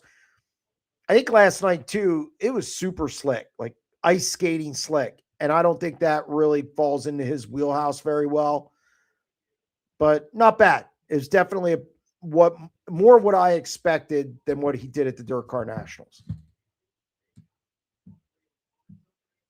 John on line 12. John, how are you? Pretty good. How are you doing, Jeremy? Okay, I'm a little angry with myself, but otherwise good. Oh, boy. Hey, listen, I was watching the races, of course, on Sunday night and then last night. Mm-hmm. And you probably figured I'd call you because my boy did pretty good down there, Tanner Holmes. I don't know what happened to him last night because he faded at the end there. But, I mean, to be in the dash both nights, that third quick time, I thought that was pretty impressive. He seemed to be wheeling it right there with the rest of the big dogs. And we know that 13 car is fast. That's always been a pretty fast car. And do you know what happened to him there at the end of that last night's feature? No, I know they dropped out. He finished 24th. So yeah, I don't know. I wasn't there. So obviously that makes it difficult for me to, know what happened to him. And I haven't heard anything. Yes, he made 2 dashes and he timed well. Didn't race well though. I mean, even in feature the night before, he dropped 3 spots, finished 8th after starting 5th. But hey, it was somebody just said it was a bleeder on Holmes's car. He had a bleeder valve go fail. I thought maybe he was getting a flat. I didn't know. Well, I mean, tire issue. That would be the reason, man. Yeah, I mean, look. Yeah. Again, we'll see how he does. I want to see him start. I mean, these events at the beginning of the year, right? These events at the beginning of the year are I don't think they're indicative entirely of what your season's going to be. You know, Anthony Macri has been great at Volusia. But does that mean he's going to be great all year? Sheldon Haudenschild struggled at Dirt Car Nationals, came back and won at Volusia. What are we going to get? What I'm getting at is let him get into the high limit season. I think he'll do better out of the gate. The real test for Tanner Holmes is going to be after he leaves the West Coast. He leaves Vegas, leaves Central Arizona, and comes back through the Midwest, gets east. That's the real test for him. And I'll make more of a what I think more than. I don't like to jump to conclusions too quick on it. So we'll see. Well, I think it's a test. I think that's a real good test for any rookie. I mean, I know you don't think he's a rookie. A lot of people don't think he's a rookie, but he is actually a rookie. And I think that first race, on Sunday night, he went back 3 spots there. Mostly that was credited to Kofoy almost wrecking him. I don't know if you're watching the race or not, but Kofoy gave him a pretty nasty right rear there. And and Kofoy's car owner can thank Tanner that he has a car to take home, because that was close. That was real close. And Tanner made an evasive move there, and kept them both on the track. But he was 5th up till that happened. So he would have. I'm pretty sure he would have had a top 5 that night. But you never know. Yeah, you never know. I mean, look, he has 200 starts in a 410 sprint car. That's true. Mostly though out west.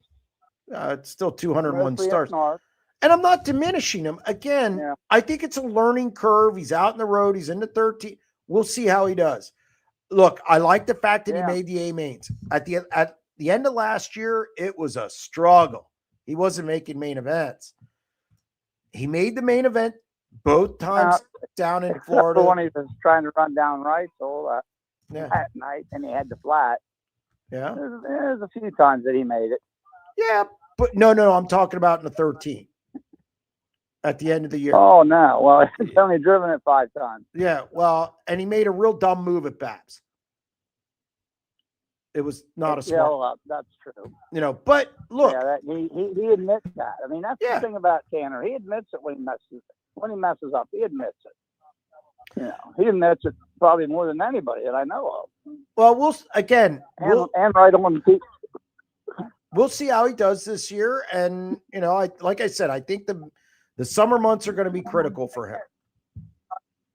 What do you think do you think he'll win any races this year? I think if he wins one, it'll have to be on the West Coast. I think he'll win 2. It's a bold statement, Kyle. I wouldn't be surprised if I looked at his schedule, and he's running quite a few outlaw races. Well, like for instance, he's running Baps, and I can't think of how many. Well, so we'll see. Yeah, I say he'll win 2. You're saying 1 maybe. I'm saying 1 maybe, and it'll have to be on the West Coast. Well, that'll be one of them for sure, I think. Well, that'll be, if it's 2, that'll be one of them. Well, we'll see. If it would be. All right. Yeah, we'll see. I hope he can win 3 or 4, and that'll really give me something to call you about. All right, John. Get ready to get a call from you if he wins 2 or 3. All right. See you, Jeremy. Thanks, John. I appreciate it. Bye-bye. Bye-bye. Yeah, bye-bye. I think a lot of people will be calling me then. Listen to your deep dive with Justin Grant last week. Could get SprintCarUnlimited TV paired up with USAC East Coast. The only problem is I just don't think that would draw. I don't think that would draw enough viewers. I'm sorry. That's a tough nut to crack in PA. And it's a 360 series. So I think that would be difficult.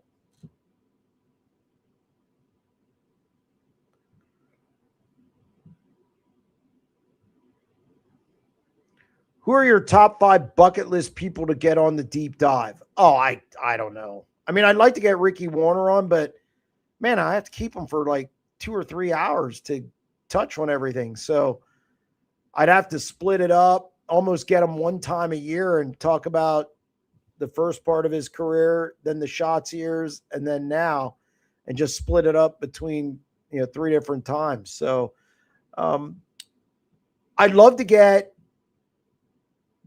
who would I like to get? I'd like to get Rico Abreu's dad on the show. I think that would be really, really good. Those two stand out the most. Lauda just said it, Dave Abreu. Absolutely. I'd love to get Dave Abreu on the show, but he's kind of a quiet guy.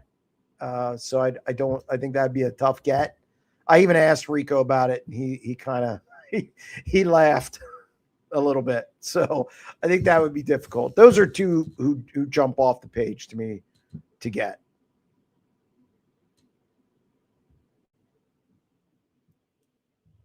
I can't get 5. I can't list 5.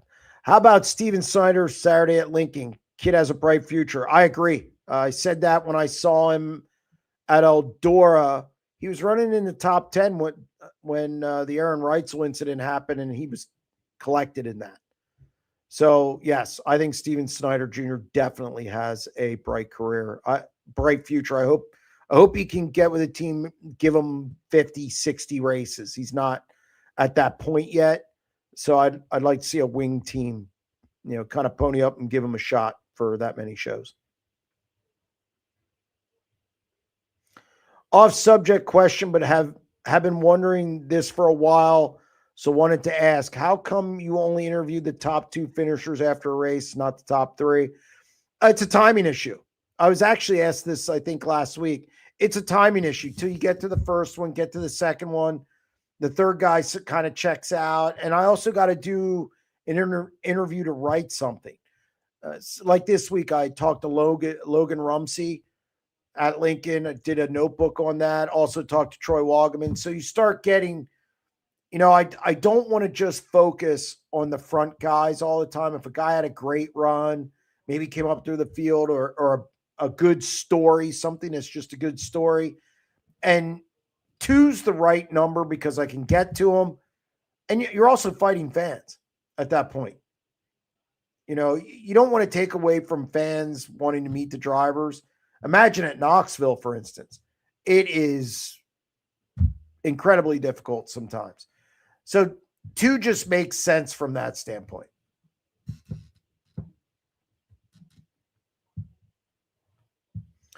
Get Kenny Adams on the deep dive. That would be so interesting. That guy is good at everything he does. Yeah, no, definitely a guy on my list.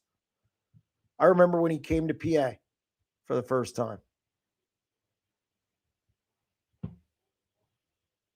Deep dive with the Rudines. I already did Kevin Rudine. Gary Stanton deep dive. That would be interesting as well. All good. Yes. I got to write them. I got to write these down. Any thoughts on the added high limit date at Bridgeport? I'm going to save it for the 90 at 9 tomorrow. That's my 90 at 9 tomorrow. So I'm not going to answer that one. You can listen to it tomorrow and I give my thoughts on it. I thought I heard somewhere that Barry Jackson has an experimental drive light on Donnie's car. It's different. And I've heard the same thing. And I just think there's some differences with it. And maybe they haven't worked it out yet. I don't know if it's a drive light, it's a rear end, something in the rear end.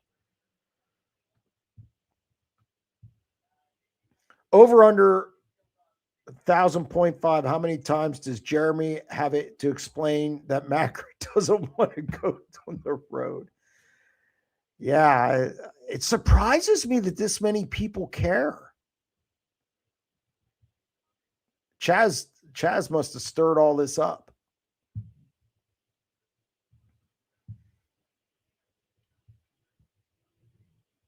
Any word why Lincoln didn't open the concession stands in the pits or infield? Lost money not made. The only thing I can think of is either personnel. I mean, you got to have people to run them.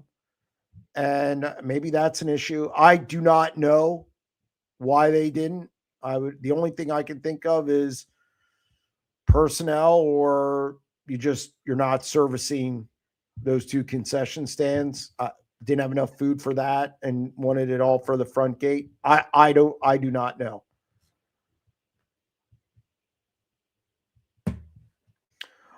Why even offer streaming if you want everyone to just go to the races? Dumb and dumber once again.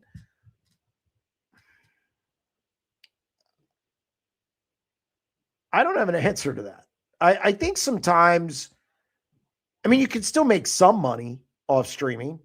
If the streamer's still going to pay you something, so it's still added income. I don't know what the break-even point is. And Sugar Bear, I think we're underestimating how much weather comes into play. 50% chance of rain, it's going to hurt your crowd on a weekly show. That's it. I've seen it in central Pennsylvania too many times. And it's the biggest area for sprint car racing. The most fans, the biggest, the most tracks, and we deal with that. So I'm assuming the rest of the country deals with that as well. It's all what you want with your track. It's like Anthony Macri deciding to go on the road or not. There's 1001.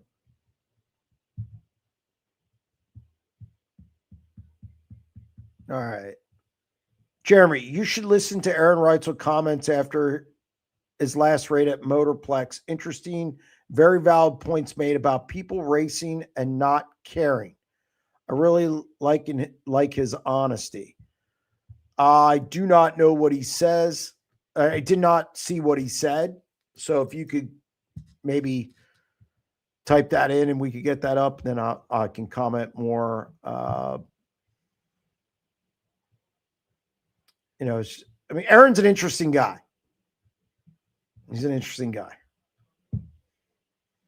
Do you think Georgetown Speedway will get a Woo or High Limit show in the near future? I do not. I would be stunned if that happens.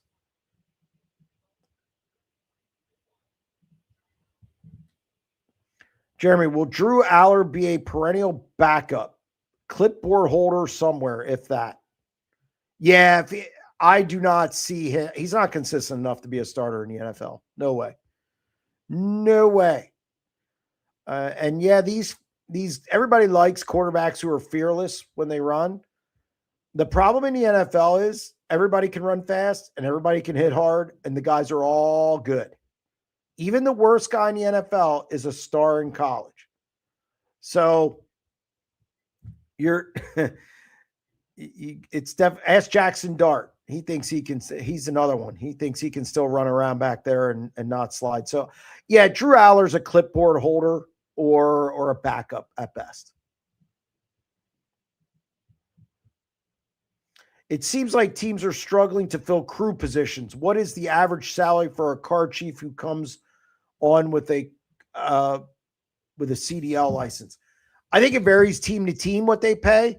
I know, crew chiefs,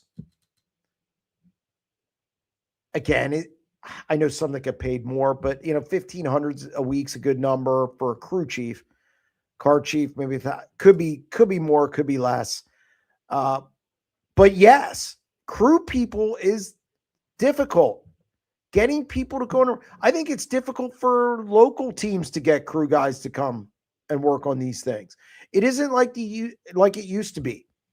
It used to be there were more gearheads out there. This is what they did, and you were building your own stuff, at a body shop or a garage or something, and then you had your employees who wanted to help. That's back in the day, back in the 80s. You don't have that anymore. This is a business. It's higher end, so to speak. And, where do you learn to do it? I just think there's a lot of moving parts, and getting crew guys is difficult. Really difficult. I hear about it more and more every year.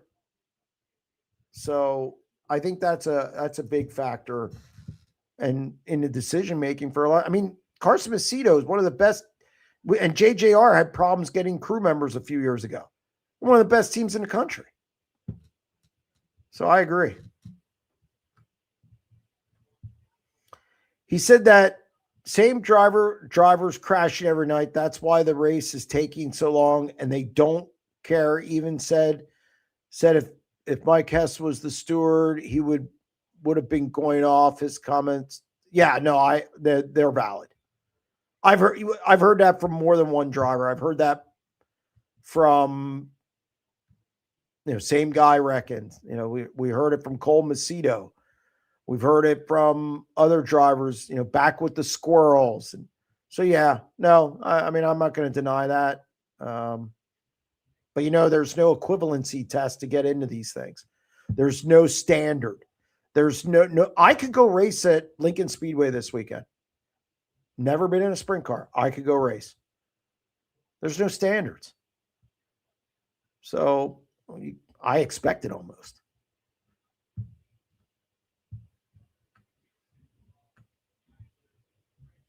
Macri not going on a tour is like bands taking up a residency in Vegas. Why travel if you don't have to? Trust me, I wish I was doing a podcast in Vegas. Yes, absolutely. Well said. If someone offered you a ride, would you race a 410 sprint car this weekend at Lincoln? No, I would not. I know better and wouldn't want to be in the way. I'm a little more couth than that. I'll tell you what I would do, though, since you asked. I would, if I wanted to drive a sprint car, I would go to Babs Motor Speedway on Wednesday nights, and I'd run their test and tunes. And that's all I do for like a year and a half, 2 years. And then I go race. Anthony Macri did that. Looks pretty good now.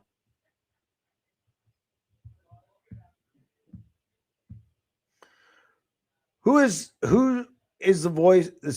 Who's the voice this weekend at Lincoln Speedway? It's Steve Inch. He used to be at Sealands Grove, and he was with Wayne Harper. So they brought Steve Inch in. Good announcer. Jeremy, have you ever done track announcing? No, I have not. I've run a camera. I've done obviously pay-per-view. I've helped out in other areas, but I've never been on the mic. Other than I was interviewed a couple times, but no, I've never done announcing. I don't think that would go very well because I'd be like, "What are you doing?" So it's probably good I don't. Haud looking good out of the gate. Over under with 6 wins this year.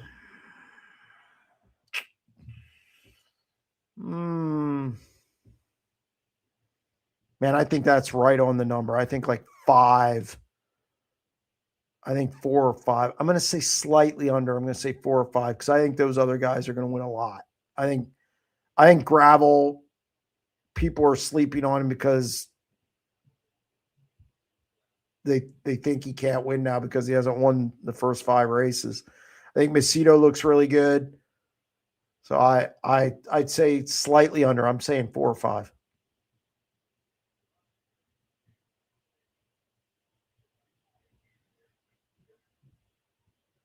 Jeremy, will Barry and the 15 get through a night without having mechanical issues? Yes, they will. I have no doubt that they will at some point here. Maybe this weekend. Because at some point they'll just change what they're doing. You have to.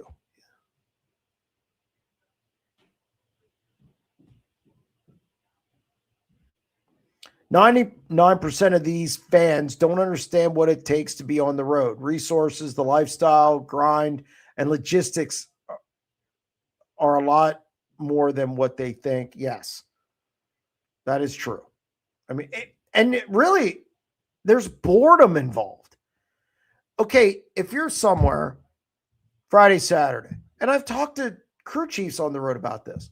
Friday, Saturday, you go to the car wash, you wash, put it in the trailer, you drive. So you'll get to your next day's destination. If you're not going home or you're not close to the shop, go to your next destination. You park there, you do your maintenance Monday, Tuesday, maybe check everything, even stuff in the trailer. You're clean the trailer I think people forget that part. These guys all clean their trailer. That takes a good day because these things are palaces. But by Wednesday, you're sitting Wednesday, Thursday, possibly, if unless you crash or have to build a new car. And then what if it rains out? And then you rain out Friday, then it's another day. You're just sitting there. It can lead to boredom. So I think there's a lot to it that people don't understand. Yes.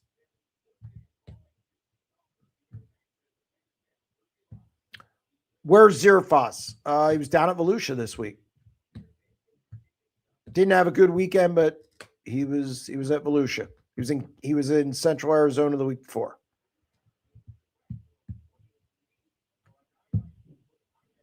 In your opinion, who is the most unexpected driver to win a National Series 410 sprint car race? Example, Stuart Friesen. Whew. TJ Stutz. Yeah, TJ. And I think it's the way he won it. He didn't get out there and just check out. David Gravel passed him and he passed him back. I think the way he won that, and great night though. It was fantastic to cover it because it was something different. So that was actually a fun race to watch. Couldn't believe it. It's probably the most stunned I've been in a sprint car race.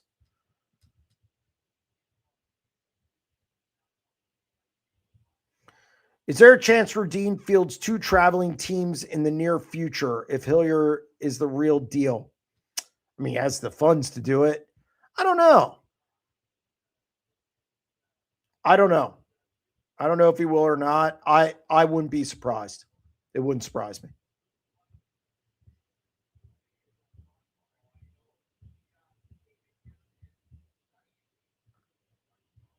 Eric, what are you doing?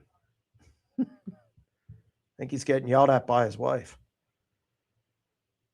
Yep, he's shaking his head. Yeah. Are you worried about the car count in PA? Very worried for regular shows. We had 22 cars this week, and 6 to 8 of them will not be at Lincoln regular. They will not be Lincoln regulars. So what's that look like? The weekly, something's got to give here, and I'm not really sure what it's going to be. But yes, I'm concerned about the car count more than ever because there's a lot of options for these local teams now. And if they want to run the series, they might not run the weekly shows. And we saw Lincoln 22 cars, 65-degree weather in February. Everybody has their stuff. You haven't had blown motors. You haven't had cars banged up. 22 cars. 65 degrees. It wasn't 40. So yes, major concern for weekly racing as far as just the regular weekly shows outside of the series. It's going to be an interesting year in Central PA. Don't want to panic yet, though. We was impressed with Theo at Volusia. Given accident struggles, chances this Rookie of the Year battle is better than expected. Yeah, I said today in the 90 at 9 that I want to pick Ashton Torgerson now. Is it too early for me to change my pick? One of the concerns, obviously, with Axum was crew help. That was one of the things that delayed his committing to the Outlaws. So I don't know where that stands right now. So yeah, I think it could be better than expected. And I think Ashton Torgerson's the guy who stands out right now. He has 3 top 10 finishes and 5 starts. I thought Theo looked really good. Again, surprised me. Team out of the Midwest that people don't know a lot about. So we'll see how he progresses in that car as well. Could be a good battle.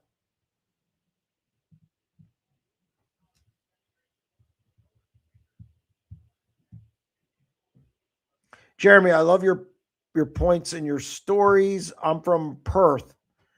I love what you do. No one does it better. Well, thank you very much. Then you and racing, keep up the good work and tell the haters to stick it. You're the man. Thank you very much. I appreciate it. I really do.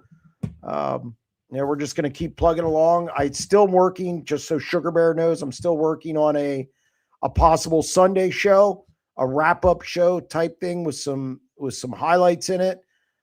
We'll see if we can get that together. Eric and I have talked about it, and we're just going to keep trying to pump out some content.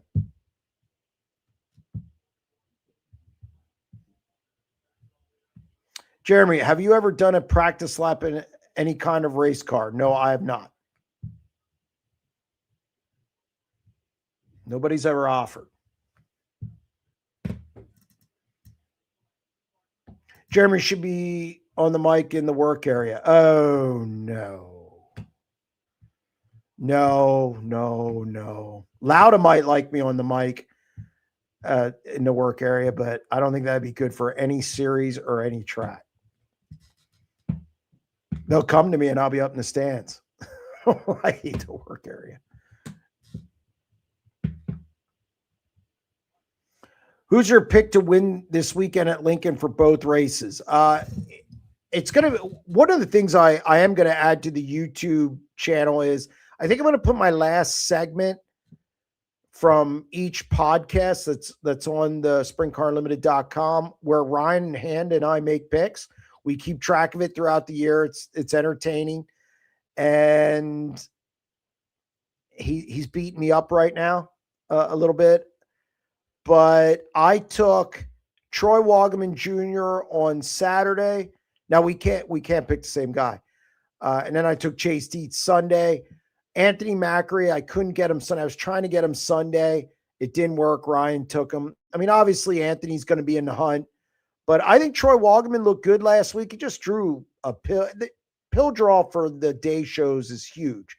He drew the last pill in the bag. So that hurt Troy last week. I think Troy's good at these day shows. And I think he gets one. And I think Chase Dietz has just been really good at Lincoln, finding the middle/top in these day shows. And he'll just keep working it until it comes in. Those are the two guys I took this weekend.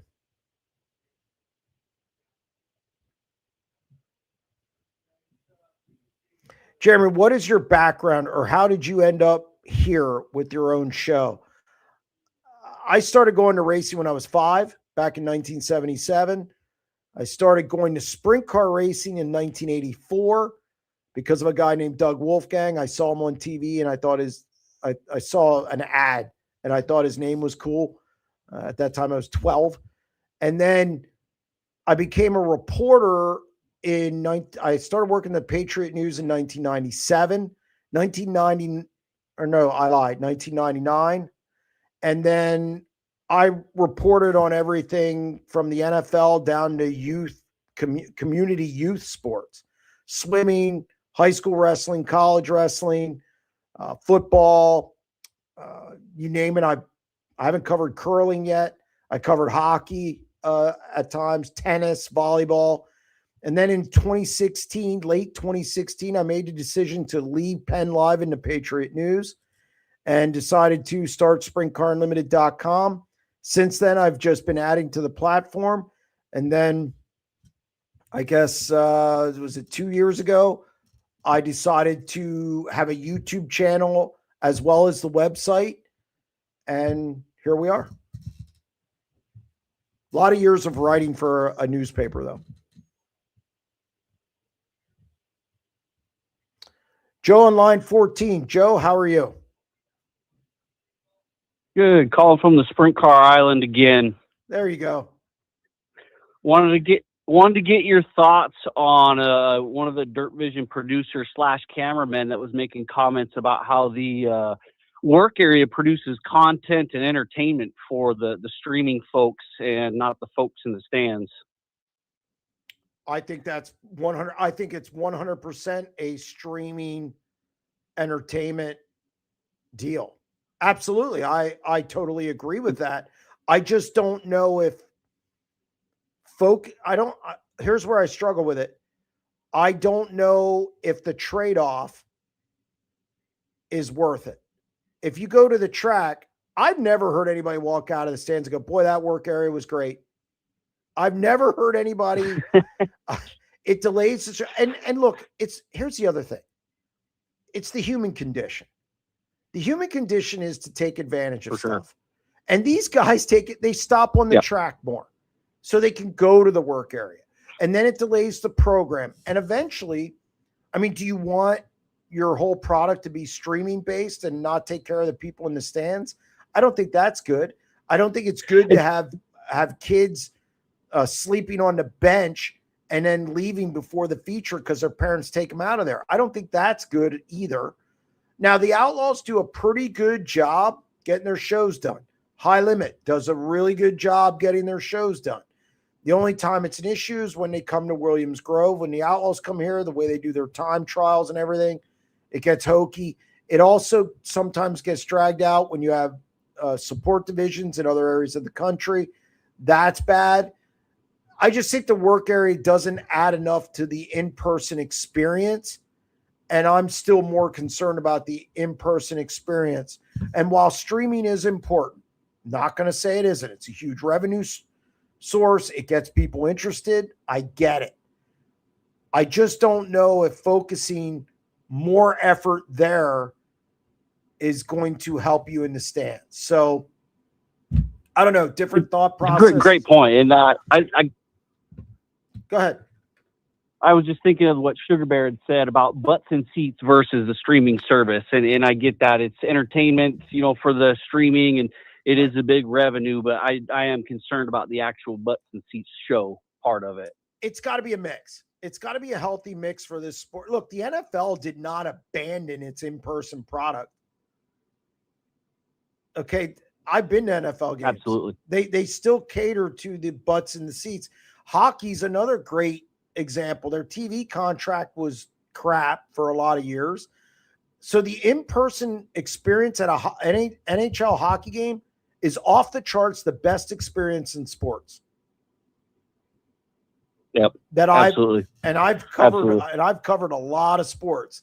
And I think that still has to matter. And I guess part of my resistance is the work area is just abused. It takes too much time, and our fans, we don't draw younger fans with lower attention spans. The average age of our fans is probably 45 and higher, and that's being generous, maybe. Sure. So you've got to appeal to people with, every sports. Look, baseball, they have a pitch clock. The NFL has done things to make things quicker. Hockey, 3-on-3. There's a reason they don't play 5-on-5 in the regular season anymore. They want to get it done. So I just think we need to follow suit. For sure. Hey, I'm heading to Vegas next week. Was wondering if you had any advice on a casino where I could potentially find a prop bet on when Johnny G is actually going to say the words high limit.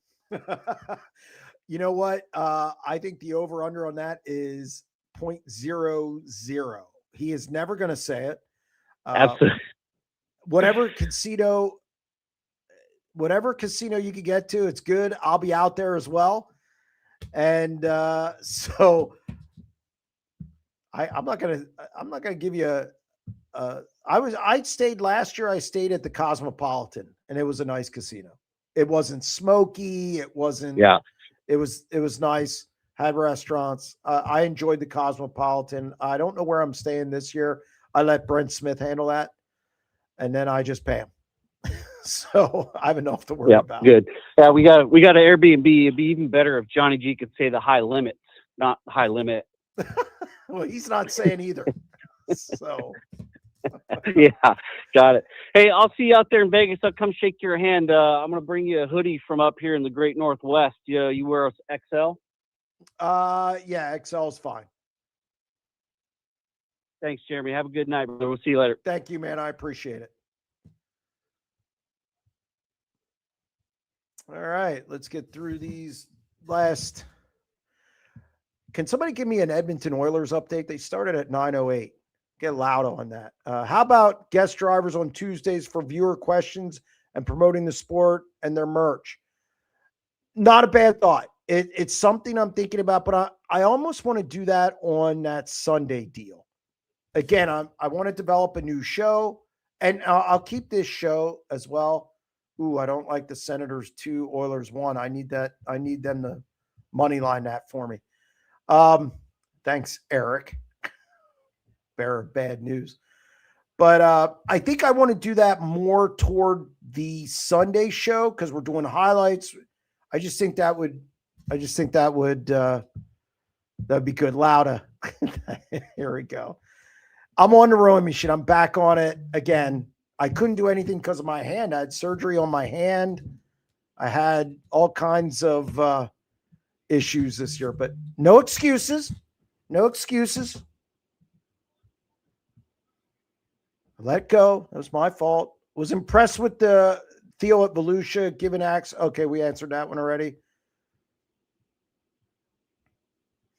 Jeremy, what is your thoughts on King of the West series doing the pill draw out of a cardboard box with crumbled up paper and numbers? Better than the roulette wheel and chip bag? No, not better than the roulette wheel. And I answered that. Yeah, they got to clean that up. I mean, just looks, come on. We got to boost up the professionalism a little here.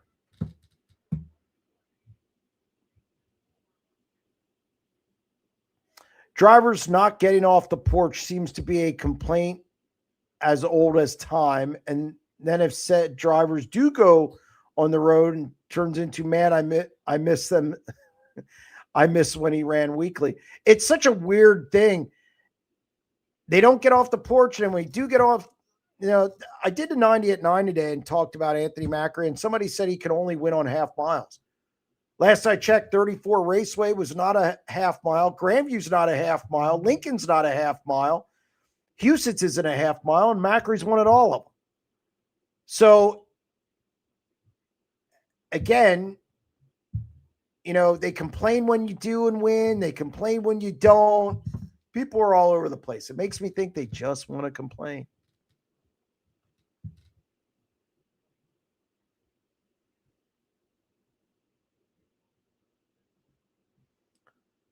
What's going on here, Eric? You getting yelled at again?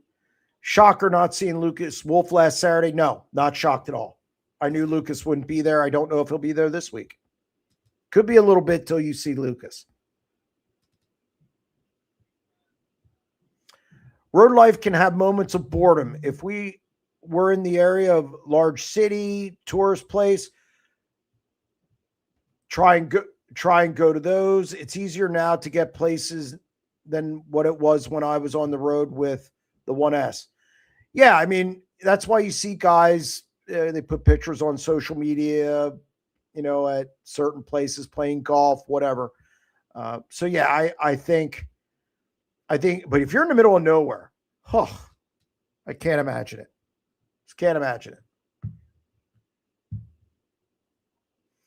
Jeremy, how did the high limit teams do versus the Woo in Florida? Not very well, but did you have the top ones? I mean, Rico wasn't there. Aaron Reitzel wasn't there. Brad Sweet wasn't running there, although he's not high limit now. Brent Marks, I think he made a dash or two in the 5 races.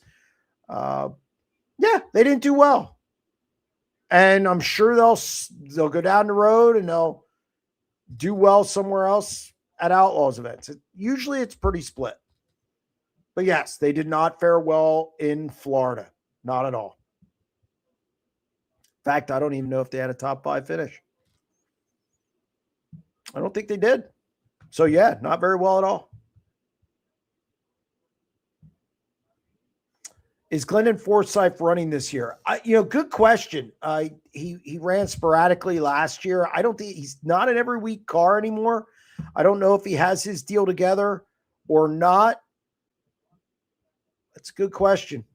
Don't know year to year what's going on with that.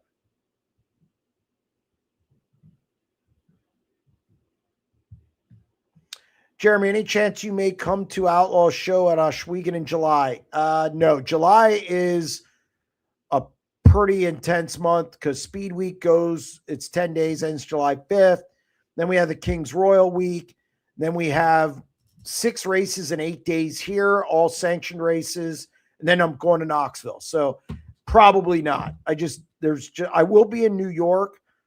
I think for the Outlaws high limit swing up through there, they're kind of Like I'm looking at doing that, but I just won't be time to get to Canada.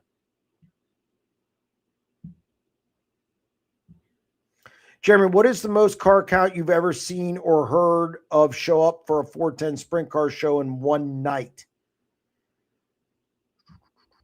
70 some. I mean, I don't count the Knoxville Nationals Saturday night finale, but I've seen, well, no, 80, 84, I think, or something like that for the Capitani.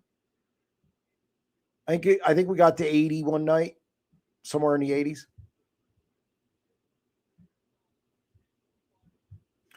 Predictions for car counts for upcoming Woo races. Well, Gio Scelzi's supposed to show up this weekend. Brent Marks is going to run. So there's 2. Talladega, maybe 28. I'd say in the neighborhood of 28 to 30 at both those events. It's going to be interesting. ASCS now is off till April 4th. So maybe some of those guys strap a 410 and race. It's going to depend on weather. I didn't think Saturday at Magnolia looked very good, but that, again, it could have changed. We're pretty far out from that. I'd say close to 28, 30.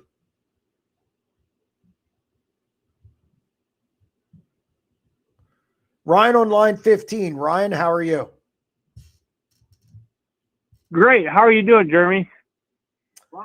Not too bad. Not happy the Oilers are down 2-1. Oh, you're down on the Oilers? I got money on it. I have a parlay. Yeah. Yep. Well, here's something to think about with, what we saw this past weekend, on Sunday night and Monday night. Really, Macri showed dominance, but let's look at Macedo and Gravel, really hammering in there. But let's have a little fun with Macri doing this deal. What do you mean? You want him to go outlaw racing is what you're saying. Okay. Well, yes, but what has Macri done against say Knoxville and Houston? Well, yeah, but what's he gonna do? He has a 5th in the Knoxville Nationals. Finished 5th in the Knoxville Nationals. Houston's really isn't his bag, but he has a win there. It was a weekly show. Hasn't run there very much. He's run Knoxville more, but he has finished 5th in the Nationals, which is pretty good.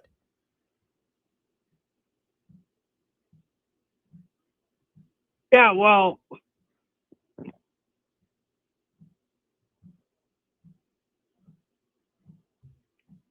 are you there, Ryan?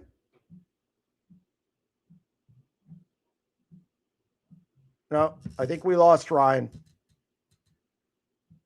Can't hear him. Yep, we lost him, according to Eric.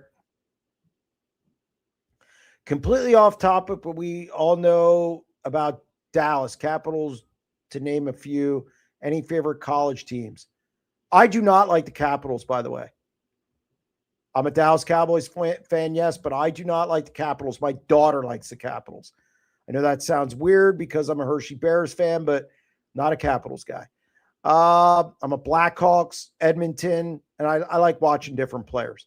College teams, Florida Gators. Right up there. Yep, Florida Gators.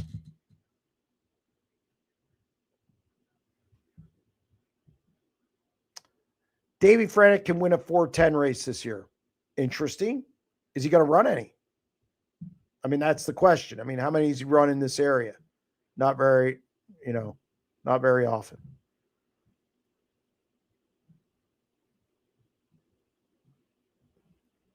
Eric's smiling a lot there. We got to get him on split screen one of these days. It's entertaining watching him rooch around, and he's saying no.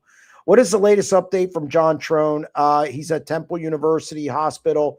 It's not very good. He's battling from what I understand, but a lot of health issues. And just wish the best for him and his family.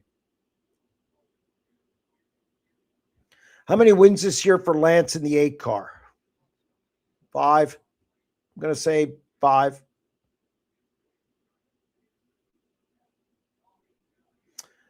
Pre-high limit, Marks used to run occasionally in Texas. Does he have sponsors there? What was the draw? Yeah, M&M Construction was down there. And I believe his wife might have family down there as well. So, yeah.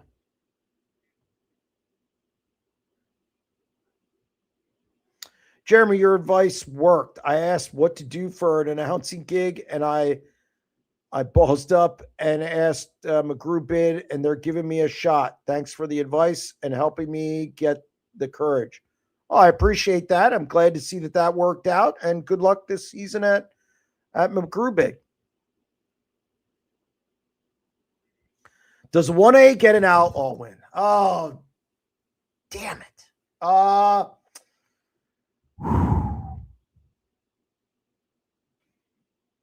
I would have liked to have seen five more laps last night.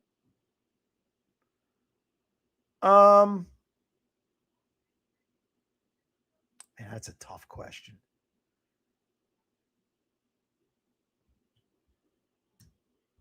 I'm going to say gets one. I'm going to say gets one. Yes, I say he gets one. It's my hot take for the night. How many points did Buddy K get for last night's feature? Broken B never started the A. I'd have to look. I think it's like 40, something like that. Lost a lot of points. He's 46 back now in 4th. So, Jeremy, were you at the Grove the night Frank Cozy won his one and only win in a 410? I was not. That's one night I missed. I believe Jerry Regal was there that night, and he actually called me and said, "You'll never guess who won." And I figured, yeah, I'll show you. I'll guess. I never guessed. So took that one on the chin. I missed that. I forget why I wasn't there. Jeremy, Jeremy, what will the Sunday night wrap-up show be called?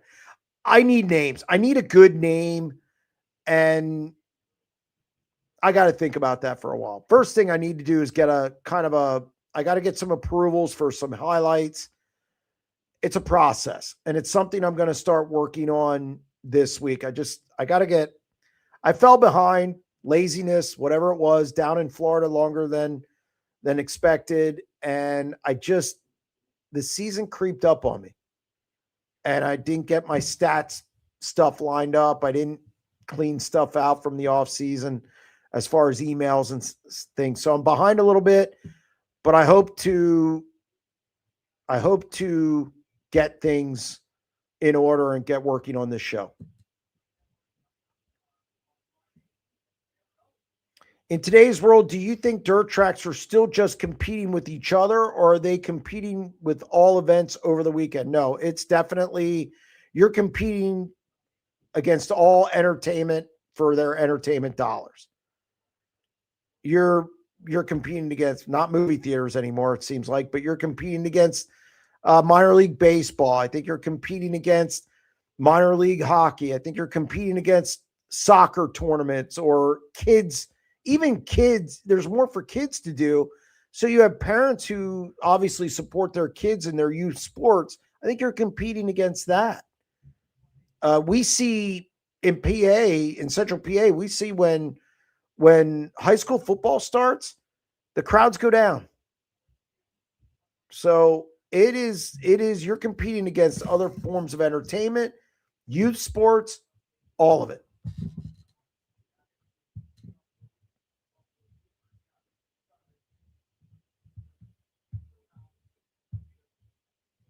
Merch update. Glad you asked. I have a design, and I got a couple mock-ups today. I'm making a couple changes, maybe giving a couple different options. And so the guy actually texted me, and he said he's been really busy the last month and a half getting ready for Florida and the icebreaker, and I'm good with that. I'm in no hurry. But yes, merch today moved along, and we got a couple designs, and I'm working through it. Jeremy, are you going to Central Arizona this year? No, I'm not. Although, man, if I had a little more money in the till for expenses, I would think about it, because boy, does that place race well. But no, it just doesn't work out this year. Maybe next year, we'll see. There's some other trips I want to take this year as well. Pre-high limit, Mark's used to, okay, we already got that one. What's the longest you've gone on Tuesday's show, time elapsed wise? We're coming up on it, so we're gonna wrap up real soon here. Sunday sprint car showdown. It's a little long. Sunday show, the work area. Knew that one was coming. Name for Sunday's show, OnlyFans of sprint cars. The name alone will attract some viewers. Yeah, I don't know if people will want to see me, but okay. Sprint car Sabbath. I don't think people understand it. It's catchy. Jeremy, I will wear your shirt to Eldora and Knoxville. Well, I appreciate that. I hope a lot of people will. All right, that's a wrap on the questions for the night. We did not hit our record, so just so everyone knows that. But I do appreciate everybody joining the show. Good questions, good call-ins. And again, we'll be back next Tuesday. Stay tuned.